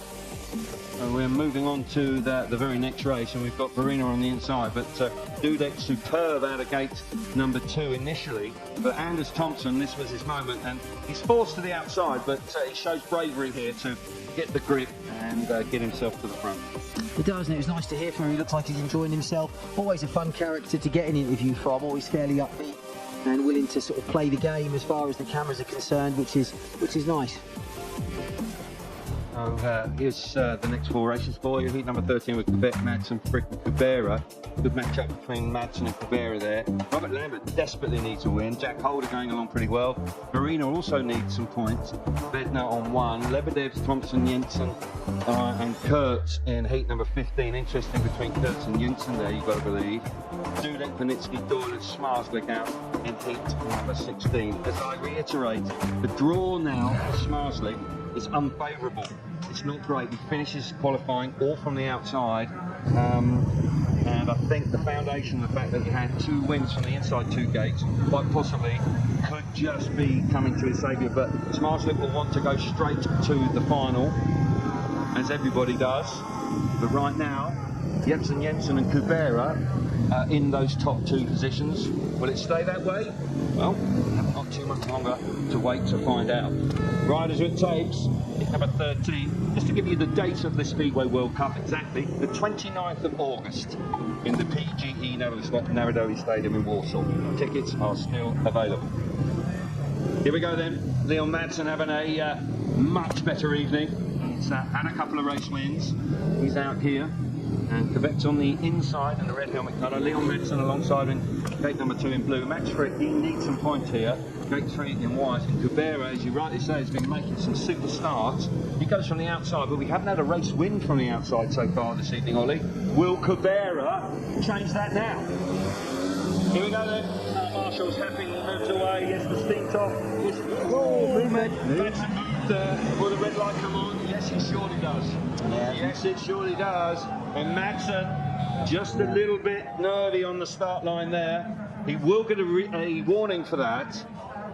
Yeah. Did he touch the tapes? Don't think he Don't did. think so, no. There's definitely movement, and I thought maybe Cabrera on the outside moved a little, I'm not sure, but definitely Madsen did. So unsatisfactory start. So there's a warning confirmed for Leon Madsen from the referee. As I say, I think that's an indication now all of a sudden of how important starting is going to be here tonight. Yeah, clear movement from the man on gate number 2, Leon Madsen. He will have to be more disciplined moving forward, because the warning stays with you throughout the night. So if you do that again, then you are excluded from the race, and that would be a shame for Madsen, because he's put himself in a good position. Yeah, it shows you how desperate he is to get off the line. I think he's got a chance there from gate 2. He was pretty much there. I know he moved a little bit, but It hit the front in the middle of the first corner. Cabrera, who elected to choose the draw of number 1, where he comes out with a freshly prepared track every time. Very little water's gone down this time. And I'll tell you what, that draw might actually be proving to be quite handy, because he's only dropped 1 point so far. And I think it's a number that a lot of riders did not fancy, but he was brave enough to take it. Riders coming back to the tapes for the second time of asking. Jan Quebec, who's looked quite handy in his last couple of rides, is there on the inside. And we'll just run through the lineup for you. The inside for Quebec in red. Gate number 2 in blue is Leon Madsen. Gate 3 in white is Max Frick, and Dominic Cabrera off the outside, the yellow helmet colour. Second time of asking. Start Marshall. Looks up, moves away. Green light is on, takes her up. Madsen's made a lovely start. That bike absolutely perfect to the first corner. But that letting him go. Crikey did it. And fantastic around the first corner. Leon Madsen is really running well. Max Frick speeding out. Tell you what, he did well. He missed the back of Madsen there and keep it all together and managed to hang on to second place. Cabrera is at the back, gate 4, not working for him. But Leon Madsen has turned up and has turned up in some style tonight. He really has. He was good last year in Prague, and he has bounced back from a terrible opening round. He's looking good out in front. Big battle for second between Frick and Quebec. Frick really was a desperate move, a move of desperation on the first lap. But he's now actually hunting down Madsen. That outside line on turn 2, paying dividends. He's going to try it again on turn 4. Here we go. 1 lap to go, Ollie. And Max Frick clearly determined to try and pick up a win here tonight. Right out wide, but Leon Madsen has a sneaky look over his shoulder. Here comes Frick. One last chance for Max Frick. Roaring round the outside. Madsen on the inside. Frick stunning. What an effort for Max Frick. What a bounce back. What a way to bounce back. You're dead right. Frick's done nothing really this evening. He's been on the receiving end all night. And all of a sudden we saw the best of the Australian. And heat number 13. Madsen, gracious, shaking hands down the back straight. But that was more like it from Max Frick. Smashing ride. 3 points for the Australian. Leon Madsen relegated to second place, 2 points, 1 point for Jankovic. And Cabrera for the first time this evening, off that graveyard of gate 4. Graveyard of gate 4, fails to score in heat number 13. But this is a fine effort from Max Frick. Yeah, Leon Madsen makes a great start from gate 2. He commands the first bend. Max Frick, he uses that outside line immediately. He cuts back and dives up the inside. This is a really hard move because he has to get in between. He has to go under Quebec and miss Madsen's back wheel. Not an easy thing to do. But the good thing here with Frick is he doesn't give up. He sticks to that outside line, just keeps building his speed and he's building his speed. And in the end, he overtakes him quite comfortably on the last bend. What a comeback from that man, because he looked miles off it before this race, miles off it. Terrific ride, and was brave to draw around the outside. Madsen conservative around the inside, helped him, but nonetheless that man took the chance, a little bit desperate, fast winning time, and Frick has forced his way right into contention here this evening with that lovely ride in heat number 13. Heat 14. Riders that take some Robert Lambert's out here. We're looking at him 5:05. Lambert not having the evening you would wish for. He's on the inside in the red helmet colour. Jack Holder alongside him, gate number 2 in blue. Verena, gate 3 in white. He needs a point or 2. And Bednar off the outside, the wild card. Big night for Bednar. Really is a baptism of fire for the young man in the Grand Prix here in Prague tonight. But for Robert Lambert, who made the final in Landshut, he's having a very difficult evening. He's languishing well down in 13th place right now. Pressure on. Pressure up. Let's go racing. He's made a lovely start. Let's try going into the first corner. Keep your eyes on Jack Holder. Holder trying to take care of Verena's not a man's break. He's got the charging around the outside. But Verena doesn't in his own style. He goes even wider. Here comes Holder on the inside of Robert Lambert. And Holder now charges into second place. Verena all over the place, but you can't take your eyes off of him. No, Verena using that really wide line. He's getting so much grip off the corner, he almost loses control. He's at the fence. Jack Holder in second, he's wobbling. He's on guard now, he's not sure where he's going, but Casper Verena, very brave out in front once again, throwing caution to the wind. Look how wide it's going, so deep into turn 4. Steady now. 1 lap to go. Casper Verena has kept us on the edge of our seats. Around the 4 laps. My goodness gracious me, he must be a fit man because that bike's putting his arms off. And Casper Verena, the championship leader. Oh my goodness gracious me. He's a bit untidy, but by golly, that was impressive. I tip the hat to him. Yeah. Because he really didn't need to do that in the last lap, but possibly felt that Jack Holder was closer than he was. I think Holder just thought, mate, if you're prepared to go that wide, you can have it. You can have the 3 points. But Casper Verena, the entertainer, in heat number 14. What a man. What a man. You needed to be a man. 3 points out in front, 2 points for Jack Holder, 1 point for Robert Lambert, struggling tonight. And Bubba Bednar misses out in a very entertaining heat number 14. Talk us through this, Ollie. This is quite exceptional. Where do I start? So Verena first, he goes straight to the outside on the first bend. He's got his leg back coming off the corner to try and turn. Here he goes, so wide. How close he is to the fence. Wow. That's round the outside of Lambert, first lap. My arms are tired watching the man. Casper Verena there down the edge of the straight again, but he never backs off. He goes, look how wide he is. The bike's barely turning. He's out in that D. So look at that. Front wheels in the air. He's what? A foot from the fence, if that. That's a long track. He's long track in that. But he's been copying you, Kelv, off the bend. Yeah. I fancy I was a little bit tidier than that most of the time. It would have frightened me too much doing that. But certainly Casper Verina, you couldn't take your eyes off of him in heat number 14. And he picked up a handy win as a consequence. Heat 15 is with us, and the riders are at tapes, getting ready and prepared. Heat 15's got something to live up to because Mr. Verina just moved the scale a touch. He did, he's up the bar. He did indeed. Lebedev's, who's changed his bike, picked up a couple of points last time, needs to keep it rolling now. Needs a couple of wins, and the LCQ will be his. Lebedev's on the inside in the red helmet colour. Anders Thompson, a winner last time out of gate number 2 in blue. Michael Jensen leading the Grand Prix. Gate 3 in white, and Brady Kurtz bouncing back last time on the outside in the yellow helmet colour. Could be quite a clash here between gates 3 and 4. Jensen and Kurtz. Here we go. Takes it up. Jensen, Thompson's got a lovely start out of gate 2. He gets there, but Lebedev's is pushing very wide. Look at Thompson, he's out of control. Here comes Jensen. That bike worked a treat off that first turn. Here comes Lebedev. This could be dramatic. Very dramatic. My goodness gracious me! I tell you what, that was absolutely ruthless. And Lebedev's comes from nowhere.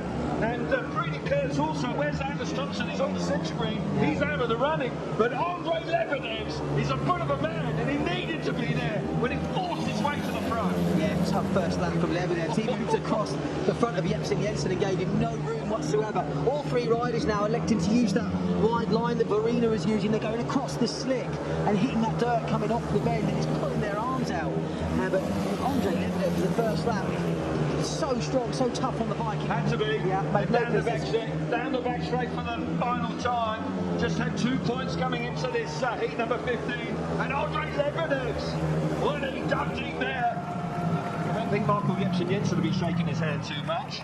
But there's no doubt that Lebedev's fighting for his Grand Prix here. And moves on to 5 from his outing so far. Brady Kurtz.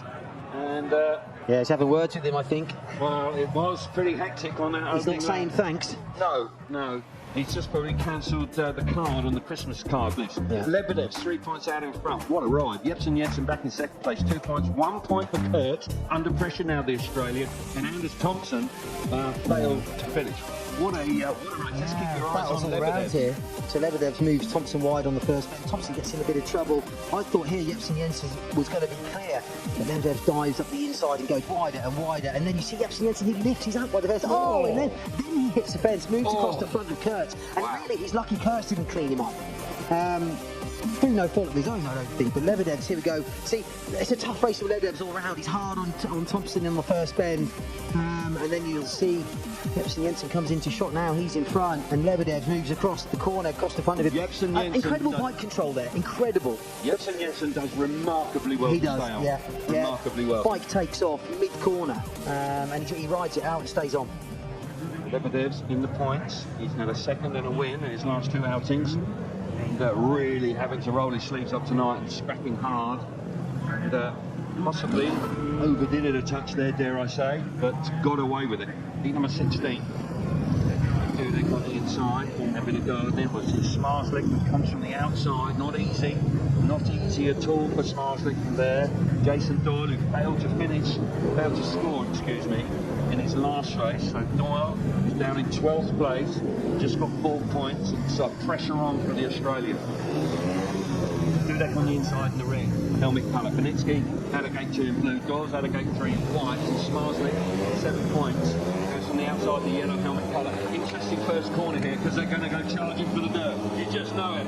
And there isn't a lot of room out there now. Milan's on, takes her up. Let's go. Panitsky's made a lovely start out of gate 2. He gets to the front. He elects to go right round the inside. Doyle's right out the dirt. He's going to hit the front. Doyle's brave. No, he doesn't. Panitsky's done well. But here now comes Doyle. Doyle's coming through to lead.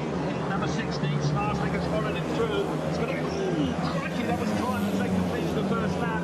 Doyle's in front, but here comes Smarslick, pushing so hard down the inside. What a move. Wonderful ride from Smarslick. Yeah, really good move from Smarslick. He stalks Doyle around the outside, then turns. He lifts on the outside, just like Jensen did earlier. He holds on to it. I knew this track was going to suit Smarsik. Once it got like this, he's more than happy to send it out there. I'll tell you what, it's dodgy though, and it's knife edgy. It is. Yeah, the margin of error is absolutely minute. But Bartosz Smarsik, after dropping 2 points in his previous ride, is charged to the front here and showing fabulous commitment to the course. Royal is relegated to second place. Panitsky in third, with Dudek out of the points, having one last go around the outside. But Smarsik now goes on the double figures. And he joins Michael Jensen on 10 points. And those two riders, having completed 4 rides each, now lead the Grand Prix. And once again, Bartosz Smarslik's superpower is the fact that even though he doesn't look quite at his very best, is in with a chance of going straight through to the final. Smarslik 3 points for him, smashing ride. Doyle back in second place, 2 points. Panitsky picks up a point in third, and Dudek missed out in heat 16. It's breathtaking stuff. It's a bit nervy, I must say. They're having to really push the boundaries here, but another lovely race. Yeah, good start from Panitsky on gate 2. Jason Doyle heads straight for the dirt, gets in a little bit of trouble. You can see the leg trailing off the bend there. Doyle then keeps it wound on, heads to the outside. Here's Smarslik. You can see this is the move. This is when he dives up the inside of Doyle. Doyle knows what's coming. He lets him have it going into turn 3. Oh, Smarslik on the back wheel in the middle of turn 4. Here's a slow-mo of it, leaning off the side. Like, incredible bike control. Fabulous, yeah. For the bike to lift in that position, 90% of riders are in the fence there. You know, the bike would pick up and they'd be in the air fence. But Smarslik, incredible bike control. And the track, when it gets like this, it suits him. He's brave. He's flexible, he's comfortable on the bike, incredibly confident out in that dirt line, so he made the most of it. Good win for him, and like you said, he's not at his best, yet he's on double figures. Yeah, and he's looking set for the grand final and to avoid the LCQs. And as I say, bike setup hasn't been spot on this evening, but the talent and the determination is quite extraordinary. Smarslik and Jensen leading the way on 10 points, closely followed by Leon Madsen on 9, Kubera there on 8, Holder likewise, and Farina, the championship leader, on 7.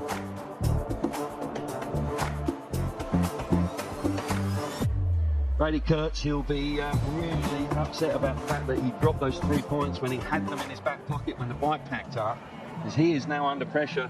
Highly unlikely he can't make the final direct. He's going to have to go through the LCQ. And for a rider that dominated the second half of the campaign in 2025, just shows you.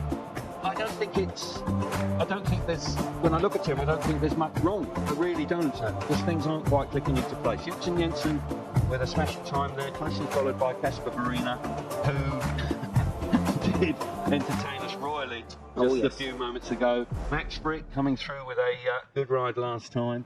And they're the top speeds, and now that dirt is working, you can see the speeds have gone right up. Gate stats. Interesting. Gate 3 working well tonight. There's one winner from the outside, and that was Smarslik in the very last race in heat number 16. We've had to wait 16 races before we've seen a winner from gate number 4. So the majority of points now coming from gate number 3. Okay, Emma's down there, and Leon Madsen joins her. He certainly does. He's just talking through your previous injury, aren't you there, Leon? Because we were talking about the difference between Landshut and here. It is worlds apart. What has happened in that time? Oh, lots of things. It was low as I could get, I think, after Landshut, and I've been through a lot of shit this year. It's been a tough start of the season, and with injuries, illness, and bike problems, and so on. So I hope most of the bad luck is spent for this year, and we can look forward to more positive things ahead. Apologies for anyone who was offended by the language there, but you have had a bit of a tough time, a torrid time, haven't you, recently? But it's like you are back to your best right now. Are you enjoying yourself out there tonight? Yeah, for sure. It's I'm trying some new bikes tonight as well, and they seem to be working very, very good. So especially from the tape, I'm making much better starts. Like I think I've done ever in my career almost. The starts are so nice, and it feels good to sit on the bike. And when you are comfortable with the engines, everything underneath you, you're also racing a lot better, and also when you're feeling well. So everything is that feeling like that tonight, and so far so good. But now the tough time comes ahead with the last seat and the semi or final in the end. Yeah, we'll look ahead to that shortly, but I just want to talk about Heat 13 as well, where you started so well, and then Max Frick just at the end managed to get in there, didn't he?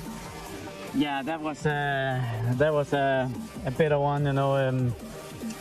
But I knew the dirt was out there on the outside, but I also don't want to move out in the last corner and then someone pass you on the inside in the last corner. I feel like that's always a stupid mistake to do. So I could only take my hats off to Max for the move he did on the last corner. Well played to him, and now we look forward for the last seat and try to see if I can get 2 points more. Best of luck for the rest of the evening. Thank you very much, Leon. Thank you very much. Back to you, Ollie and Calvin. Yeah, thank you, Emma. Good interview with Leon there. Clearly has had a difficult start to the season, but with a few changes and a sense of determination about him here this evening. He's going along pretty nicely. And Leon Madsen sits in third place at the moment on 9 points. And clearly would love to win his last race. Right. FIM World Speedway World Cup. So forget about that. And then Abu Dhabi on the 29th of August. Tickets are available.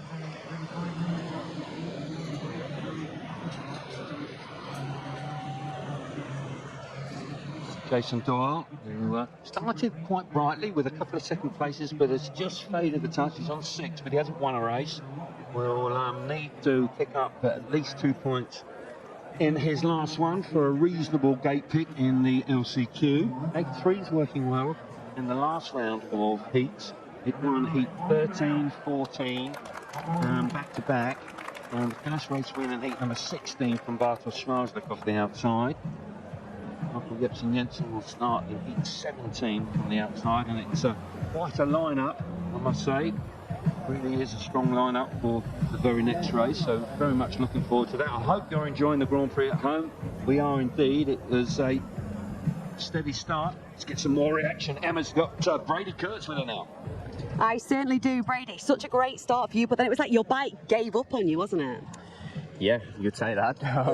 It's never an ideal situation, so yeah, trying to look past that. The next heat was okay, and yeah, the last one wasn't so good, so hopefully can make a few changes now and really get dialed in for the last one and make something out of this. What changes are you going to make? Some fast ones, hopefully. Something to make the start. Best of luck. Thank you, Brady. Thank you. Yeah, fair play to him coming forward, because it has been a really tough time for him of late. He's had some real heavy blows, and mentally it is testing him. Both on the club scene and here internationally. Right, heat number 17, he's out. Bartosz Schmarzlik is up against Jepsen-Jensen with Kubera and Verina. That is some lineup. Dudek, Lambert, Kvek, Lebedevs. Lambert having a difficult night. Dudek needing a point or two. Lebedev's coming stronger. Thompson, Madsen, Holder and Panitsky. Good matchup between Madsen and Holder. They're in gates 2 and 3. Kurtz, Frick, Bednar, Doyle in heat number 20. Kurtz will be eyeing a win in heat number 20 off the inside gate, and then he'll be hoping for a reasonable gate pick in an LCQ to try and make the final here tonight. He's being sorely tested. It was all going so well last year. 5 consecutive Grand Prix wins, totally dominant in the second half of the series. Hasn't quite been the same in 2026. Speedway is tough. Believe me, it is so tough. That's why you have to admire Schmarzlik. His consistency at the highest level is to be admired. In number 17, Schmarzlik and Jepsen-Jensen leading the way on double figures. They've dropped a couple of points each, but they are looking good. A win here, and Schmarzlik will almost certainly be in the final, and that's exactly what he wants. And that will be a fantastic effort, because, as I reiterate, his draw this evening, not great. No, not great at all. 3 outside gates to finish his qualifying. The only rider to win a race from the outside gate. That kind of sums him up. It does, yeah. It really says a lot about him, doesn't it? Inside gate is Kubera. Verina gate number 2 in blue, Schmarzlik gate 3 in white, and Jepsen-Jensen off the outside in yellow. Ollie, this is quite a matchup. Jepsen-Jensen's bike's been working a treat. Schmarzlik's bike possibly not quite as well. Where is He's hiding behind the fence. Oh, there he is. Like he was earlier. Yeah. And it'll be interesting to see what Verina gets up to. Here we go. Tough looking race here. Heat number 17. Takes her up, we're away. Verina's made a lovely start from gate 2. Schmarzlik's there right alongside him, electing to go very, very wide, but the grip not quite the same, but it's going to have a lot of speed. Here we go, up the inside. Oh, Schmarzlik dives up the inside of Verina. roars to the front, and this will do very nicely indeed. Remarkably, Michael Jensen is at the back at the moment, with Kubera back in third place, but Smartly, that was just tremendous from him. And the world champion riding like a champion out in front. Yeah, classic Smarslik move, really. Build your speed up on the outside, then chop back underneath someone going into the corner. Huge dive bomb, and he stretched his lead out in front. Verena in second place. Lively as always. He's keeping the crowd entertained. There he is. Jensen at the back. He's putting Kubera under pressure. Kubera not looking fast. Smarslik is though. Yeah, he's down the back straight for the last time in heat number 17. He's going to complete his qualifying heat from a bad draw of 13 points. You have to admire the man. Yep. The hunger, the drive to be 7 times world champion is clear to see, and Smarslik absolutely dominant in a really competitive lineup in heat number 17. Impressive stuff once again from the man from Poland. Smarslik 3 points in heat number 17. What a ride. 3 points. Verena back in second place. 2 points. Kubera 1 point in third. And Jensen, for the first time this evening, misses out and remains on 10. And it's now very vulnerable to miss out going through to the final. I would suggest he will have to go through an LCQ. Yeah, he may well indeed. It was Verena that makes a start from gate 2. He hugs it tight. Smarslik went wide on the first bend. And he picked up loads of speed, picked up all that extra dirt off the first bend. Wow. And fires himself up the inside of Verena. Here we see Jensen at the back. He's got more speed than Kubera. Kubera's not been quick tonight. Finishes on 8 points, but has actually finished his night with two last places. He started the night very well, but since then has gone downhill. But what a night for Smarslik. Has really come alive. Last couple of races, once that outside line has developed, he has looked incredible. Yeah, majestic stuff from the world champion, and he is straight through to the final. That is his 10th consecutive final. 10th consecutive final. That's why he keeps winning world championships. And once again, he has been remarkably consistent. Will he win tonight and go back to back? Winner last year. Will he win in 2026? Smarslik through. Jensen now vulnerable from Madsen. I would suggest Madsen's got a ride to come. He's on 9, 2 points. He'll be in the final. It's still to be decided. Dudek on the inside, the red helmet collar. Robert Lambert, gate number 2 in blue. Quebec, gate 3 in white. And Lebedev's on the outside in the yellow helmet colour. Now Lebedev's needs a couple of points. Lambert needs a win, and then he needs to cross his fingers that will be enough. Here we go. Lebedev's made a nice start. Trying to start with Lambert. Lambert now dropping back to the inside when he gets to the front. He is momentarily, but Quebec. Oh, Quebec. He's done I'll it. tell you what. He's done well there, Robert Lambert. This is what he required, and he's got himself to the front. Dudek just about hanging on to third place, but for how much longer? Because Lebedev is coming around the outside, but Robert Lambert is having to ride out of his skin here to maintain his lead. He is. You can see he's pushing himself to the limit. His bike's not working brilliantly, but it's a very good, very hard-fought first lap for him. Doesn't look great. Lebedev's in third place in yellow, using that high outside line. He's putting Quebec under pressure there. Lebedev's now on the outside. He turns back. He's going to try and move up the inside of Quebec. He's done it. Yeah, He's into second. And that could be crucial because that'll mean he'll finish on 7. And Robert Lambert is on 6. It'll be interesting to see who squeaks through to the LCQs. But Lambert, this is all he could do. And he is going to double his score now, winning heat number 18. There's no doubt that Andrei Lebedev's has really improved the longer the night has gone on, and he finishes on 7 points. Now that may just be enough. It is at the moment. He moves into 7th place. Lambert is in 8th place on 6th, so he'll be hoping that the next couple of races go his way. Lambert picks up his first win of the evening, 3 points. Lebedev's battling hard for 2nd place, 2 points. Quebec back in 3rd, 1, and Dudek misses out again. And that's not good news for Patrick Dudek. And he finishes on 6 points with 2 last places from the inside gate in his last 2 rides. He'll be disappointed with that. Clever first bend from Robert Lambert here. He cuts back on Dudek. He doesn't make the start, but he's smart enough to. He gets to the fence down the back straight. Here you go. He'll move across the front of Quebec. He now knows that Quebec's possibly going to turn back, so he quickly switches back to the inside. He almost rides an arc down the back straight to cover everything. Does it well. Good first lap from Robert. He needed that. He needed a win. Even if he doesn't make the last chance qualifiers, at least he will have left here feeling a little bit better about things. But Lebedev's got plenty of speed in second. Ever since that bike change, he's come alive. Yeah, and frustrating for Robert Lambert when he had such an encouraging weekend in Landshut, both in the Speedway World Cup qualifier on Friday and making the final on Saturday night. And he's going to have to be patient to see if he stays in the top 10 to have but one last chance of making the final here this evening in the Marquetta Stadium. Heat number 19. See a couple of Danish riders. And there's the position. Smarslik is already in. Michael Jensen is vulnerable on 10 because Leon Madsen is out here. And Madsen, if he gets 2 points, Madsen out of gate number 2, he will go straight to the final. Jack Holder on 8. If he wins it, he potentially will go straight to the final. So not on here. Thompson, Madsen, Holder, and off the outside in the yellow helmet colour is Konecki.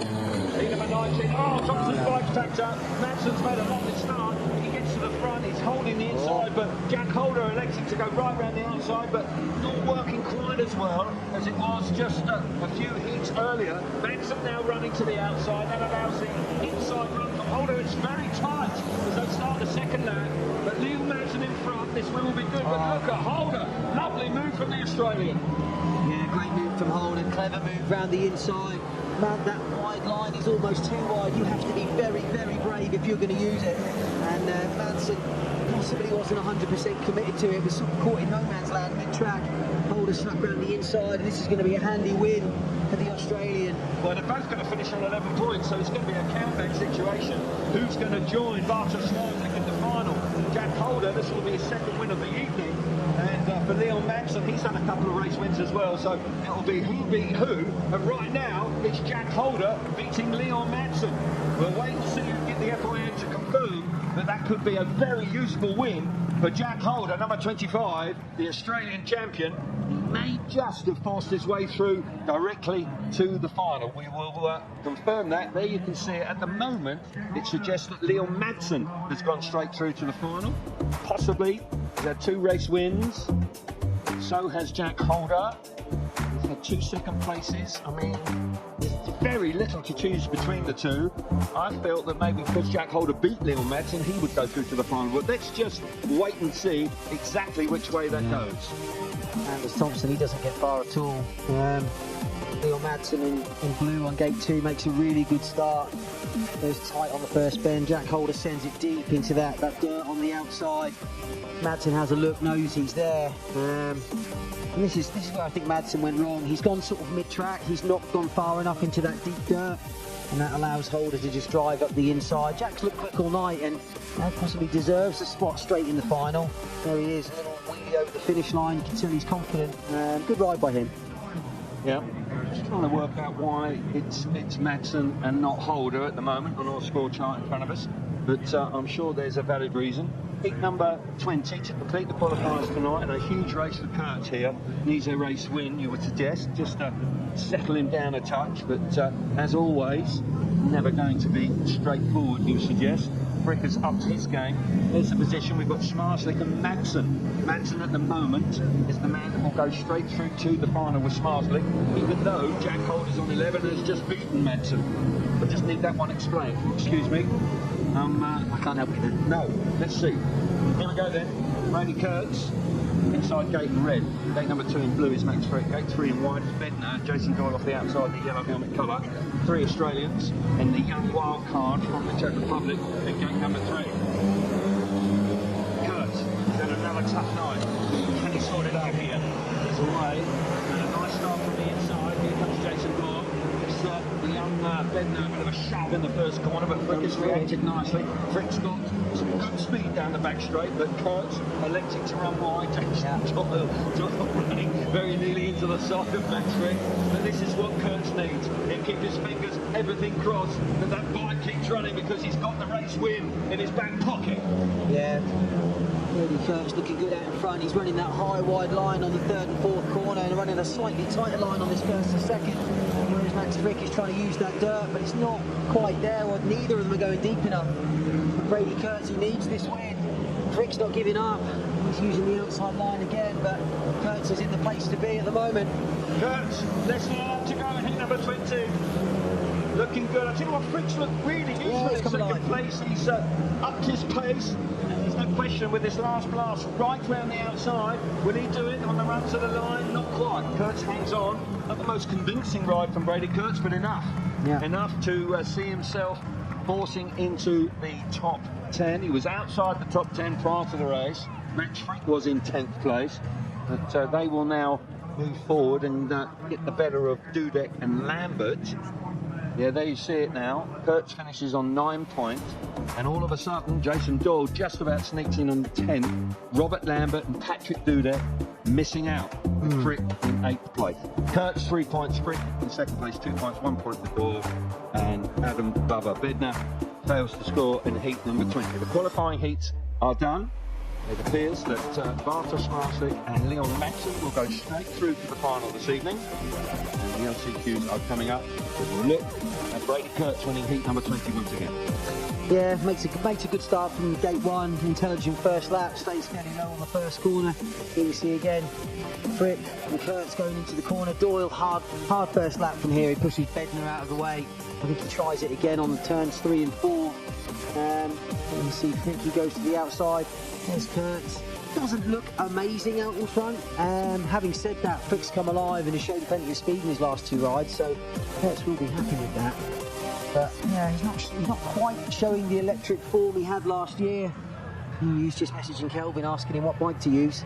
That's right. Just tell him. Yeah. On the 1995 model that I've got in the back of the van, that'll get off the start. You just start and tick over mine, don't rev it too hard. But Brady Kurtz, I tell you what, I've just written down the riders for the first LCQ. Holder, Kurtz, Frick and Lebedevs. Oh my goodness. Tasty. So, very. And Smarslik and Leon Madsen go straight through after 5 rides on 13 and 11. Holder just misses out on 11. I'm looking forward to being explained why. And Jepsen Jensen, Kubera, Kurtz, Verena, Frick, Lebedevs and Jason Doyle are the next 8 riders that go through to the 2 LCQs. LCQ 1, we will see Holder, Kurtz, Frick and Lebedevs. Michael Jepsen Jensen will be out with Dominic Kubera. 7th place will be, it's gone, but 7th place will be Verena. And in 10th place we have Jason Doyle. That will be LCQ number 2. So 2 very competitive LCQs. I'll remind you, just the winners from the next 2 races go through to join Bartosz Smarslik and Leon Madsen in the grand final here this evening. But we have some conclusion here tonight in the Marquetta, our 30th visit to this particular venue.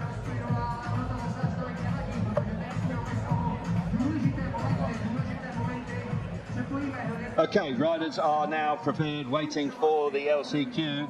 Emma is down there as well. So, Emma, take it away for the first LCQ. Cheers, Calv. Yeah, LCQ 1 gate selection. And we'll start with Jack Holder, who, no surprise, heads straight for the red gate, gate number 1. Next up, Brady Kurtz. Where's he going to go? Oh, goes to blue, gate number 2. Max Frick is up next.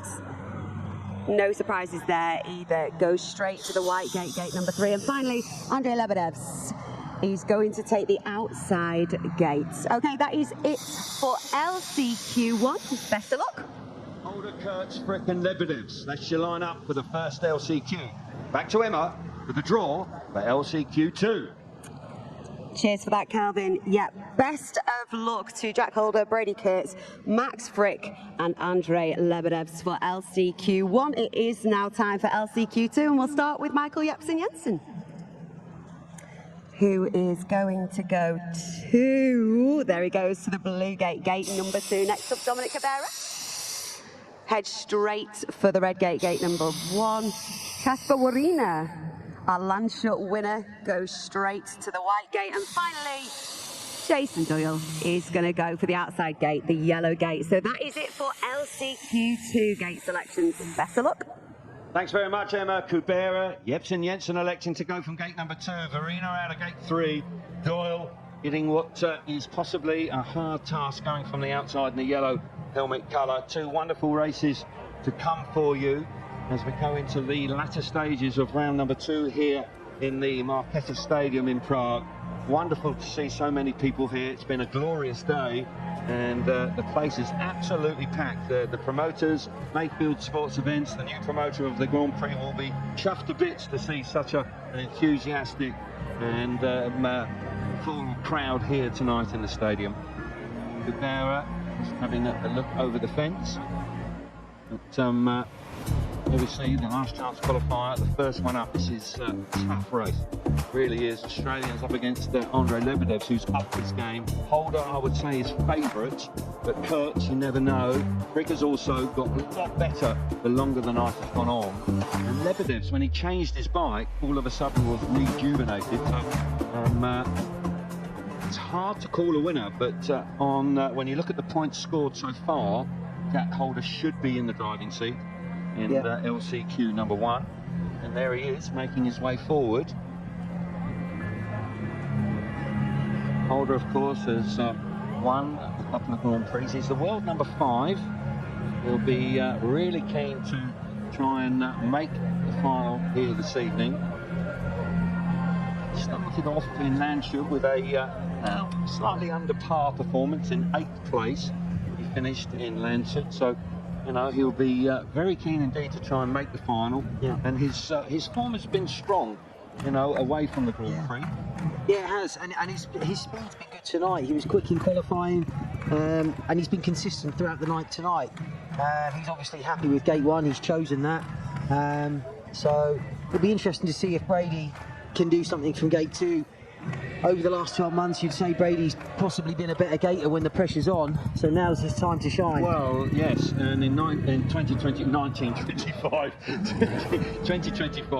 he was the best starter in the world, without doubt, and that's why it got so very close in the championship chase, and he only lost out by a solitary point. Riders on track, and here we go for heat number 21. The last chance qualifier is with us, and it's 3 Australians up against the man from Latvia, Lebedevs, who's a tough character.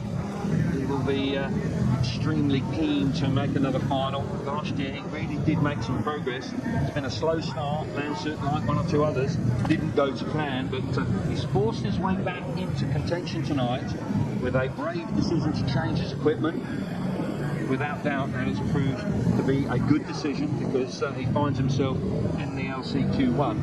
But he's off the outside gate, and there's only been 1 winner there this evening. So he's going to have to produce something pretty special, I suggest, if he's going to win. Has Jack Holder chosen the right gate here, Ollie? It's a tough call. I mean, gate 2 I think, is a little bit better at the moment, but yeah, look, the riders, they know, they've been out there more recently, they know, they're happy with it, I think. Holder on the inside gate in red, Brady Kurtz gate number 2 in blue, Max Frick off of gate 3 in white, and Andre Lebedev's off the outside in the yellow helmet colour. Never easy, is it? But he's gone with his gut. And Holder up against Kurtz, Frick, and Lebedev's. Here we go then. Green lights on, saves the run, we're racing. Kurtz has made an absolutely fabulous start. That bike absolutely leapt towards the first turn, and he's pulling away now. Holder coming through in the second place. Frick finds some speed down the outside. Frick's off! Massive, huge high side for Frick. Yeah. Ran in wide, ran in deep. Possibly caught out by the track grade. Possibly. Yeah. Backed it into the safety fence. He looks a bit knocked about. Yeah. I tell you what, that may well have done Jack Holder a favour. It's definitely done him a favour. Because Brady Kurtz had made an absolutely fabulous start off for game number 2.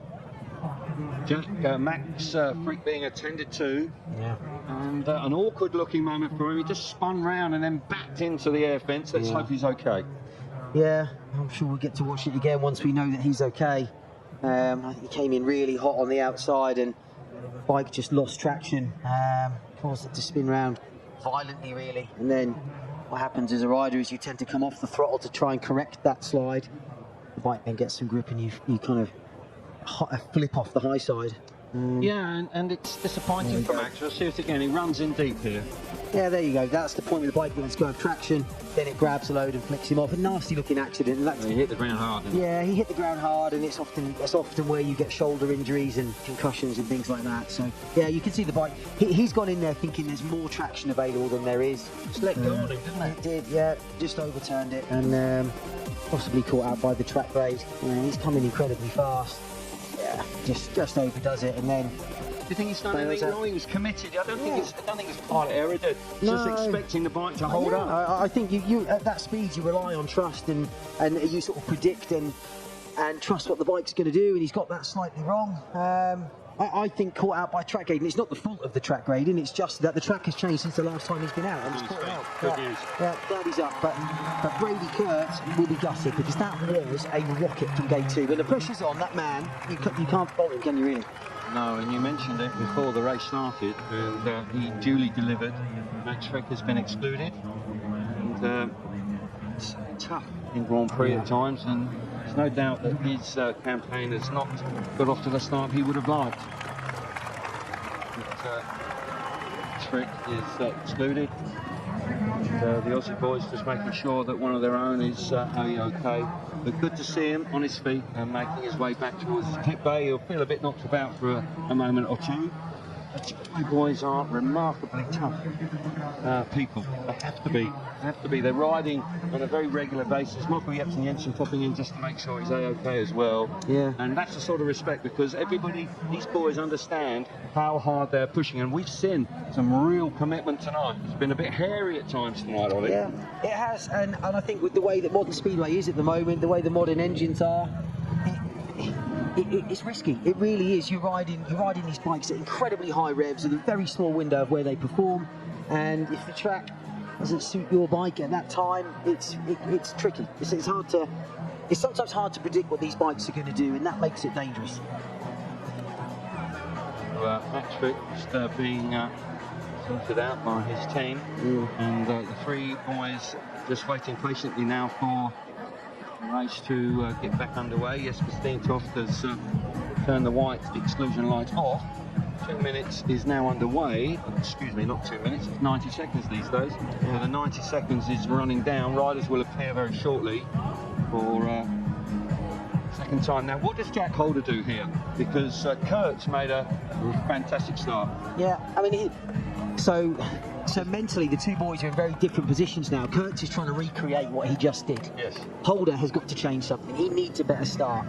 There's nothing worse than being pinned on the inside from the guy on gate 2, so he's going to do everything he can to be level with him going into the first bend. Then it will be elbows out, I'm sure. So here we go then, second time of asking for LCQ1, just the three riders now, with Max Frick being excluded. He looks okay, just a little bit beaten up. Good to see that he was able to walk away from that high-speed incident. Lebedevs has hustled and really had to work very hard to get to this stage of the night. He was not going to make it early doors. He'd scored nothing from his first two, and then he picked up 7 from the next 3. Holders on the inside in mid. Brady Kurtz, gate number 2. No rider in gate 3, and Lebedevs will start LCQ1 from the outside gate in the yellow white colour. 2 Australians and the boy from Riga. Here we go then.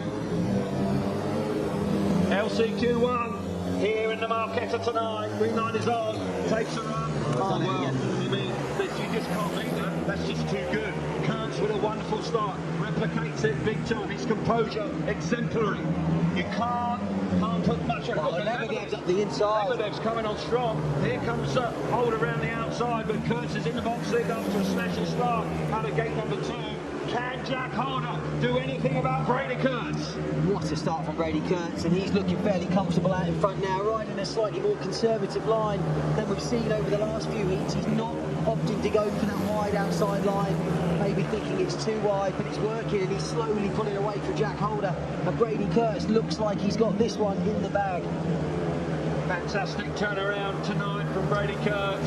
He's had a tough time. Lansham didn't go to plan tonight with an engine failure or some sort of mechanical issue earlier on this evening. But by golly, he's showing some real grit and determination here. LCQ number 1, 2 times away from gate 2. And Brady Kurtz, the world number 2, is in the final tonight.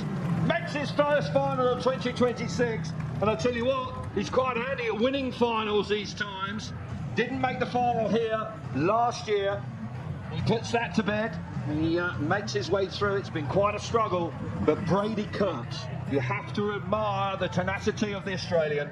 to make it through here this evening. Kurtz is in the final. Jack Holder, Andre Lebedevs and Max Frick miss out in LCQ1. So we now know 3 of the riders in the final. Let's watch it again. It's all about this start. What a start. As soon as he drops the clutch, the bike launches forward. It doesn't go up, it goes forward, front wheel in the air, feathers the clutch all the way to the first corner. And from then on, he checks out, he rides a sensible line, doesn't do anything stupid. And really incredible composure, and he showed that time and time again last season. He's done it again tonight. The pressure was on after he broke down in one race. It could have derailed his evening, but it hasn't. He's rallied, he's settled himself down, and what a start in the final. Last chance qualifier, sorry. And he's going to end up with 3rd pick, I think, for the final, isn't he?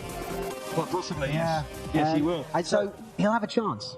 Oh, definitely. Yeah. Well, he's got a chance because he's in it. Yeah. And so, therefore, you know, he will be believing now. And this is a hard-working night for him. He's had a roller coaster of emotions.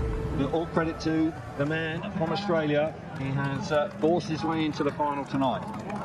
So, second LCQ is with us. Who's going to join Smarslik, Madsen and Kurtz? 1 and 2 in the world from last year, going head-to-head once again. Smarslik will admire the tenacity of Kurtz. There's no doubt there will be respect between them. But the World Championship leader, the man with the golden race jacket, is out here. Can he make 2 consecutive finals? You wouldn't put it past him, you know. No. He has the tenacity and he has the determination to do it. But once again, there are some really big hitters here. Well, Jepsi Jensen's got an issue. He's had to restart his bike. Well, little bump start, he's good to go. Oh, well, good news, just stalled it. That does happen from time to time. I've seen Dan Bewley actually miss out the semi-final when he did it in Tetro and he stalled on the line. He ran out of time. But not the case for Jepsen Jensen here in the Marquetta. Ridden well tonight, Jepsen Jensen. Just missed out of going straight through to the final with failing to score in heat number 17, which is a slip-up. And he put it right here. The bear is on the inside. Red helmet colour for him. Jepsen Jensen alongside him, gate number 2 in blue. Verena, gate number 3 in white. And Jason Doyle will start LCQ 2. The outside gate, the yellow helmet car. Another really good looking race this is. This could be quite a duster. Here we go then. Takes are off. And away they go, and Kubera's going to get there. Kubera hugs the inside door, trying to chop back to the inside. Look at Jepsen Jensen, keep your eyes on him. Yeah. He's going to get a lot of speed. When he dive up the inside, he does! Oh, what a ride! What a smooth move from Jepsen Jensen. Riding wide, gets the better of Kubera and Jepsen Jensen. Is hit the front. Is he going to make his first final of 2026? Here comes Farina now. Farina's going to charge up the inside. He's going to commit to it. Not quite. Kubera hanging on in 2nd place. But Michael Jepsen Jensen, what a ride from him. Oh, Farina involved again in 3rd place. Yeah, Verena lively as usual. He's in 3rd, he's chasing down. Oh! Jepsen Jensen makes a mistake in front. That allows Kubera to close the gap. Now Verena's in on the act. He's sent around the outside. Can he keep on? Yes, he does. Oh my word. How on earth did he slow on? But he slowed up a bit. Michael Jepsen Jensen, he is missing all the fireworks. Fortunately, he doesn't want to watch what's going on behind him. But Michael Jepsen Jensen back in the big time speedway, and he's going to make the final here tonight in the Marquetta. Oh, Crucky would strike for 2nd. Doesn't give up. Casper Verena never knows when he's beaten. No. He really doesn't. And it was a terrific battle for 2nd and 3rd.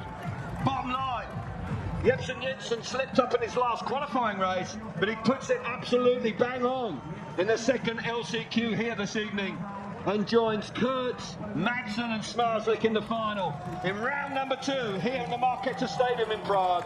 Verena is going to be overhauled, you would suggest, with that gold race jacket. It looks like it's going to go to Smarslik at the end of the night. We wait and see.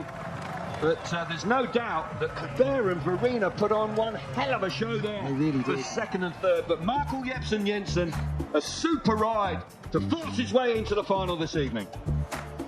Yeah, much better evening for him. He needed to bounce back, as did Leon Madsen, and they have done. They have delivered. Can you believe it? They finished 15th and 16th in Lancashire, and both of them have made the final tonight. That is quite a remarkable turnaround of events. Yeah. Fair play to them. That's taken quite a big commitment to come through. Yeah. Look at that. Verena might just have stolen that 2nd place away, and every point, crucial in the championship chase, as we know. Yeah, proved it last year. 3 point really does count. Here we see this is all action from the very start.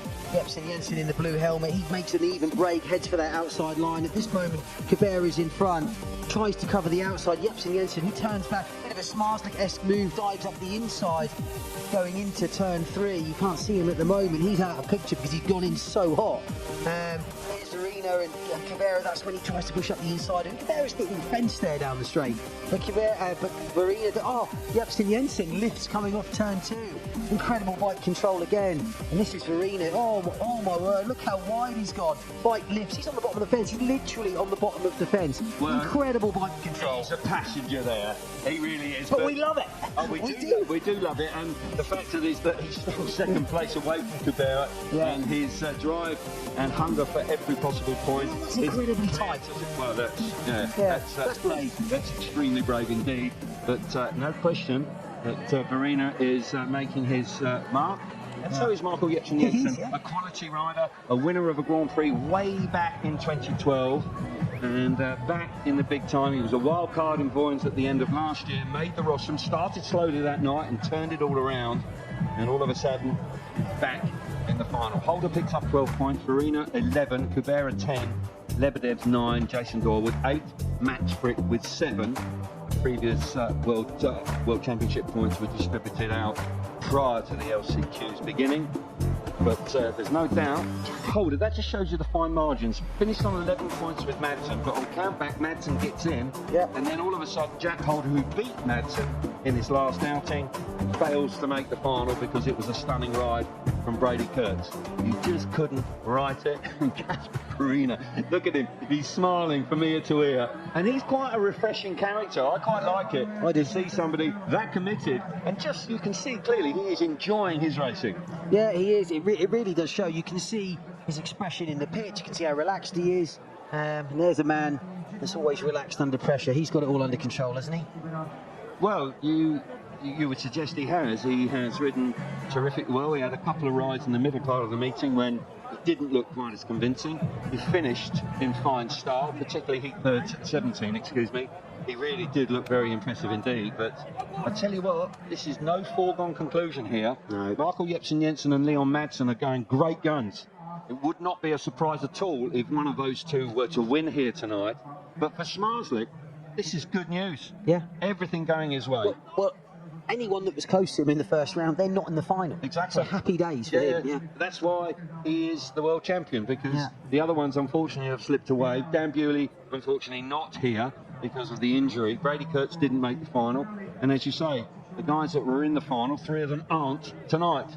But Smarslik, the world champion, is going to go away from here leading the world championship. Yeah. Kurtz, what a Grand Prix to win.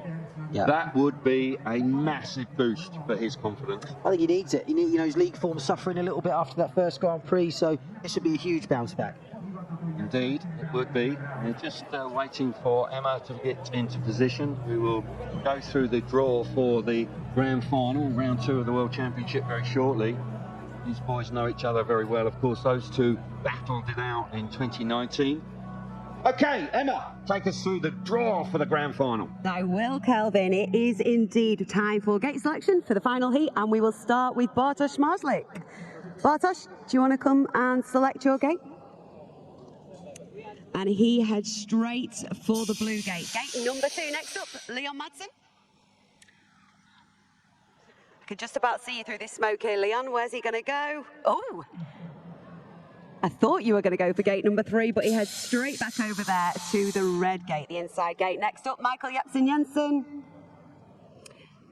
is going to the white gate, gate number 3. And finally, Brady Kurtz is left with the yellow gate, the outside gate. Okay, that is it then. Gate selection for the final heat. Thank you very much, Emma. Madsen off the inside. Smarslik's on gate number 2. Jepsen Jensen out of gate 3, and Brady Kurtz will start the grand final in gate 4 in yellow helmet colour. Not won't be easy for Kurtz, but Kurtz did produce 2 wonderful starts on gate 2. Whether there's enough grip on gate 4, so far this evening, my memory serves, there's only been 1 winner on gate number 4, and that was way back in heat 16 when Bartosz Smarslik managed to win the race, but he didn't make the start. he had to work hard to come through to win that race. But as I say, this man is made of some stern stuff because he's had a few knocks in the early part of the season. He's been ill as well, missed some meetings early on, wasn't very well, missed for Bellevue and for Wrocław. Then all sorts of issues, just things not going his way. But has managed to make the final in the second round of the World Championship. And a minimum of 14 points, that will be very useful indeed to add to the 8 points that he scored in Landshut. This man scored 16 points in Landshut. So, he'll be looking for another win. He's won 3 times here already. Back in COVID days, he won when we had double headers here. He won both nights. He won last year in fine style. But this man, I tell you what, Michael Jepsen-Jensen, he won't be intimidated. He's the sort of rider that has the speed, and there's no doubt that he has the composure to do it. And Leon Madsen likewise. And I reiterate, can you believe Leon Madsen scored 1 point in Landshut and Michael Jepsen-Jensen scored 2? And they have managed to battle their way through to the final tonight. That is a remarkable turnaround in form in such a short period of time. It is. Based on last season's form, that's what you expect, right? Yes, it would. Yeah, I agree with you. Such a track. Do you think that's down to track conditions? Because Landshut was demanding, wasn't it? I think I do. I think that's one thing. I think they've also had a lot of soul searching to do between the first Grand Prix and this one, and I think they've had to up their game maybe mentally. But the track conditions are the polar opposites. Landshut was physically demanding, it was mentally demanding, it was quite rough, and you had to be. Brave's not the right word. You just had to be committed to that type of track surface. Here it's smooth, it's a little bit more predictable, and those two riders in particular are well known for on a big slick track. They're fast. They're known for it. The conditions have come to them tonight, and they've exploited it, which you have to do. You've still got to go out there and race it, but without doubt, they have enjoyed a much better evening so far. Who's going to come out on top? You don't want to be 4th place in the final. You want to be on the rostrum. You want to celebrate it if you can. 20 points for the winner, of course. Verino had the 20 points in Landshut, but he is not in the final here this evening. Well, I'll tell you what everyone doesn't want, and that's Smarslik winning the final. You know, for everyone else in the field, you want him in 4th, because he's already extended his lead in this final, regardless of what happens. So you need to limit the damage. Here we go then, for the last time this evening, the grand final in the Marquetta Stadium. It's been an entertaining night of Speedway, without doubt. We've seen some really tough Speedway this evening. Sometimes it's felt like it's been a little bit too hairy, but by golly, these boys have really put it on the line, and it's gently built up the longer the evening has gone on. And now we come to the conclusion, and let's hope it lives up to the entertainment that we've witnessed so far tonight. This crowd on their feet, nobody's gone home, nobody's left. They are here to witness something hopefully very special here tonight in the Marquetta. The 30th time we have come to this venue, and the crowd is quite possibly the best crowd I've ever seen here. Really good turnout. Fair play to everybody turning out here tonight. Madsen there on the inside. He's had much better evening for him. But Bartosz Smarslik had the first choice, elected to go with gate number 2. Is that right? Madsen, on his new equipment, says the bike's getting off the start much better. Madsen's in the inside gate in the red helmet colour. Bartosz Smarslik, gate 2 in blue. Michael Jepsen-Jensen will come out of gate 3 in white, and Brady Kurtz off the outside in the yellow helmet colour. Who's your favourite rider? Who do you fancy to win the final here in round number 2? Smarslik in the driving seat with 13 points for the qualifiers. Here we go. Madsen's made it.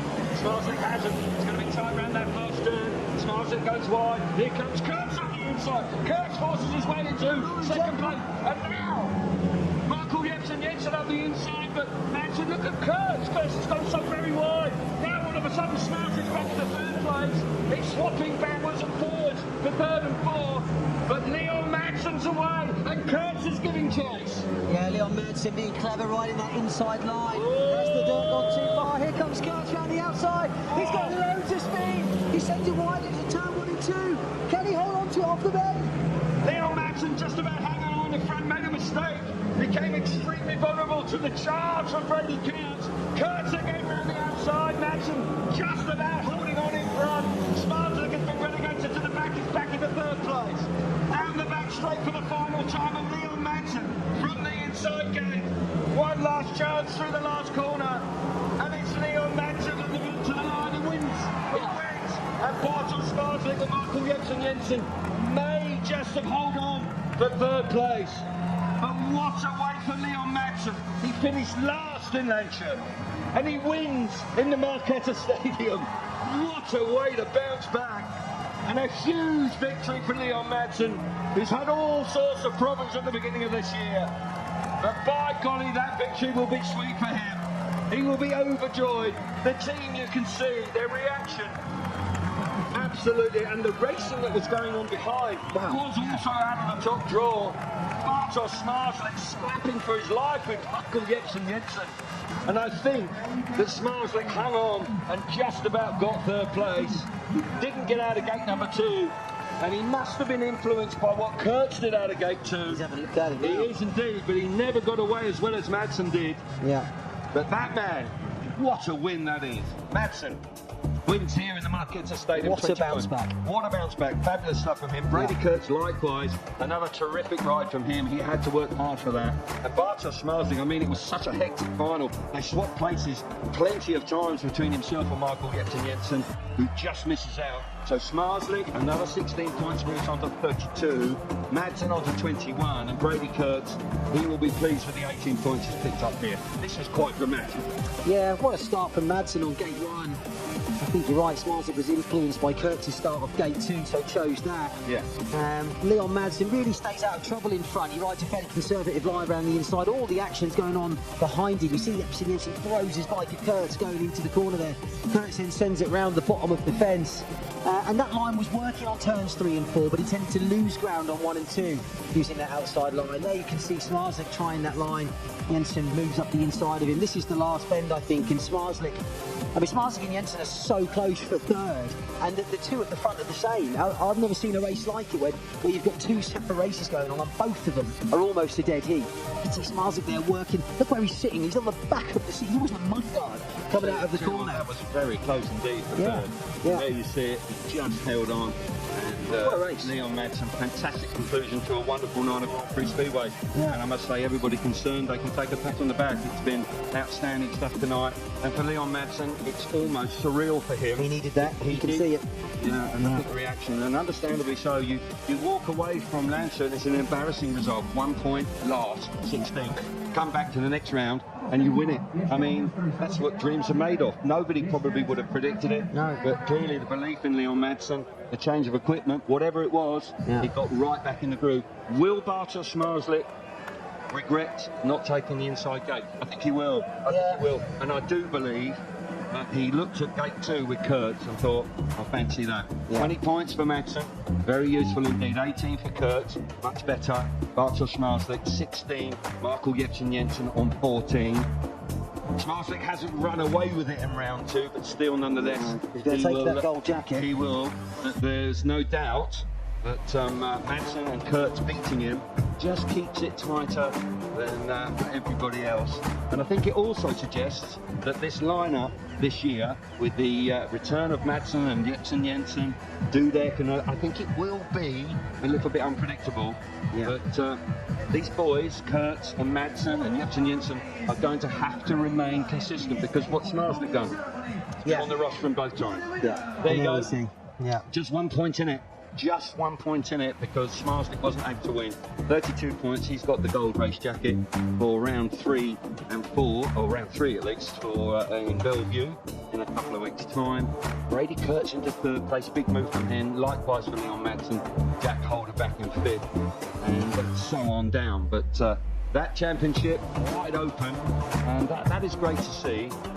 And we'll have some wonderful racing to come in Manchester in just a few short weeks. But Marslik quite possibly will reflect on that decision.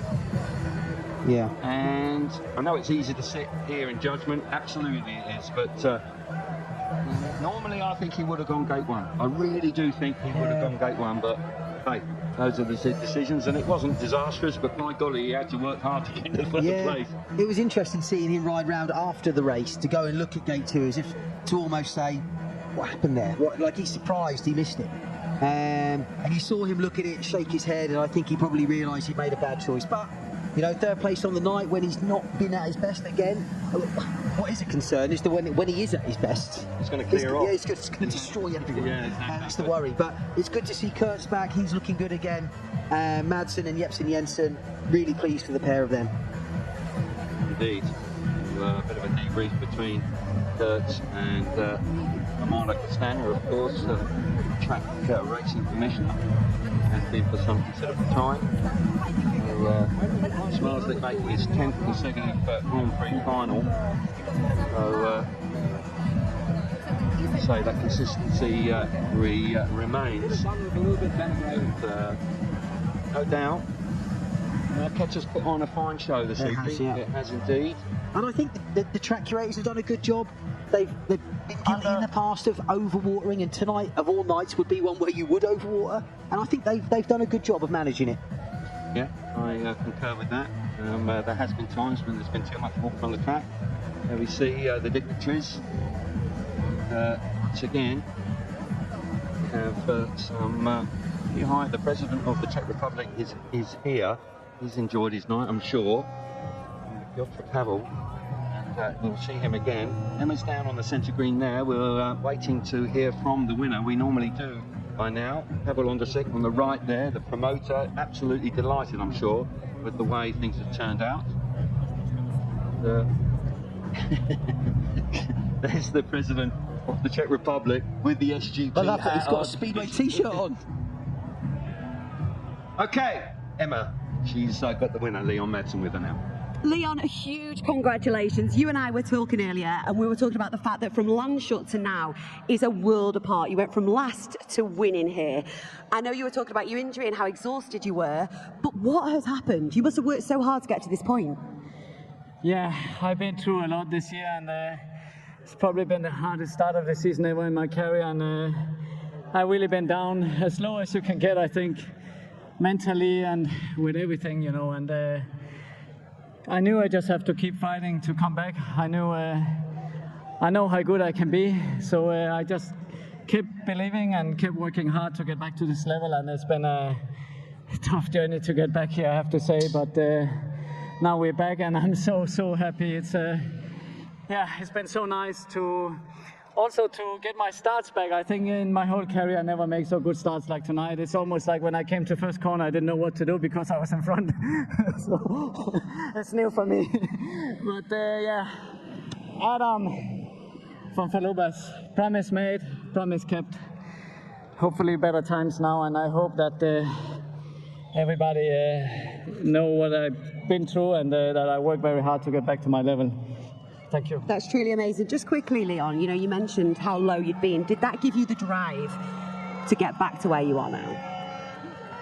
Yeah, I don't know, it's been very tough, almost too tough, and there's been a lot of hate on my person as well, and it's not funny when you're dealing with a lot of things that people don't know around, what fans don't know about. So now hopefully I have all the bad things and all the bad luck behind me for this year, and we can look forward to a lot more positive things. I really hope so. Do you know what, you can see the emotion when you're talking there.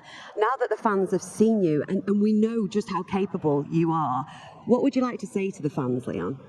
Yeah, just like I said, you know, keep believing in me. I know it's frustrating when things are not going the way everybody wants, but you have to know I work very hard every day behind the scenes, and hopefully I can bring back all the points you want from me, especially for my club in Falubas. So thank you to everyone who's been there in the ups and downs and supporting me. It means a lot, guys. Thank you very much. Dziękuję bardzo to all the Polish fans here tonight. Thank you.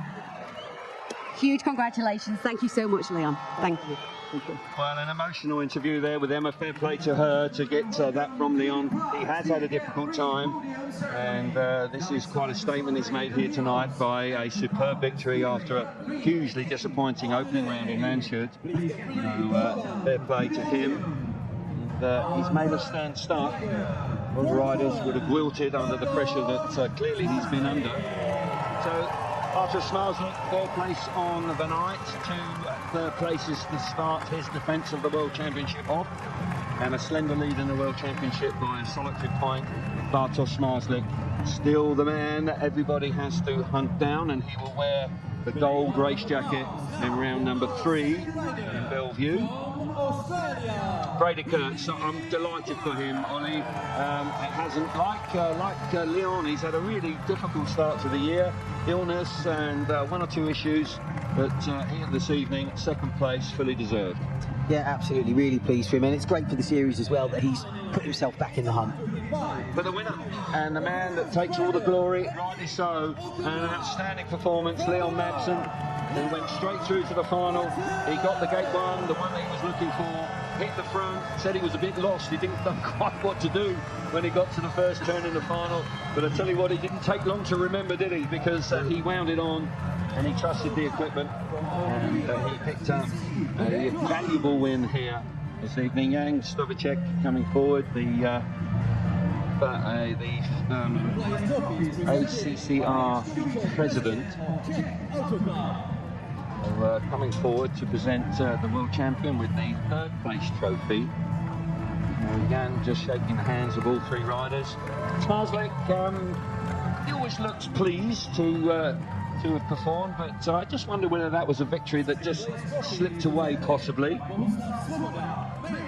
So the mayor comes forward now, and taking the long way round. Yeah, he's using that outside line the boys liked earlier. Yeah, he obviously got influenced by that.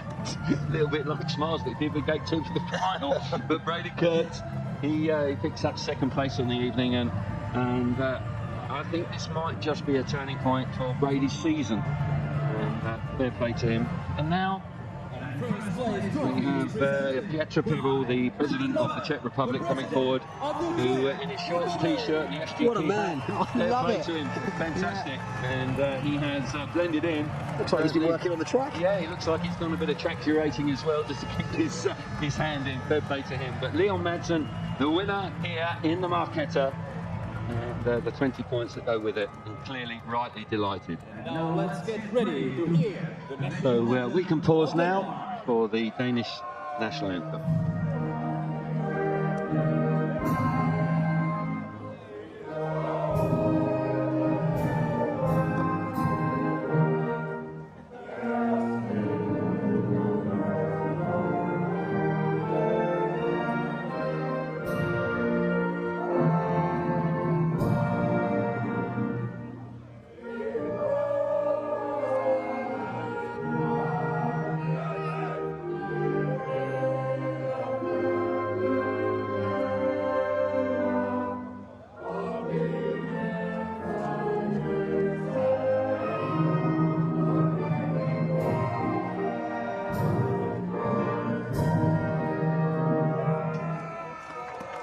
So there we go, proud moment for Leon Madsen, probably can't quite believe it, and to hear his national anthem being blasted out. Here comes the presentation, the joint presentation between the FIM, Amanda Castagna, the FIM track racing director, and Richard Coleman, of course, the CEO of the new promoter for 2026 Mayfield Sports Events. After Smarslik now will be wearing the gold race jacket. As we move forward to a double header in Manchester in Bellevue, where we had 2 wonderful Speedway Grand Prix in 2025. No reason to think we won't witness something very similar this time around. But right now, I must say the Marquetta has treated us to a really spectacular Grand Prix. So the champagne will come forward. Pictures for the top 3. Smarslik just making the most of the gold race jacket.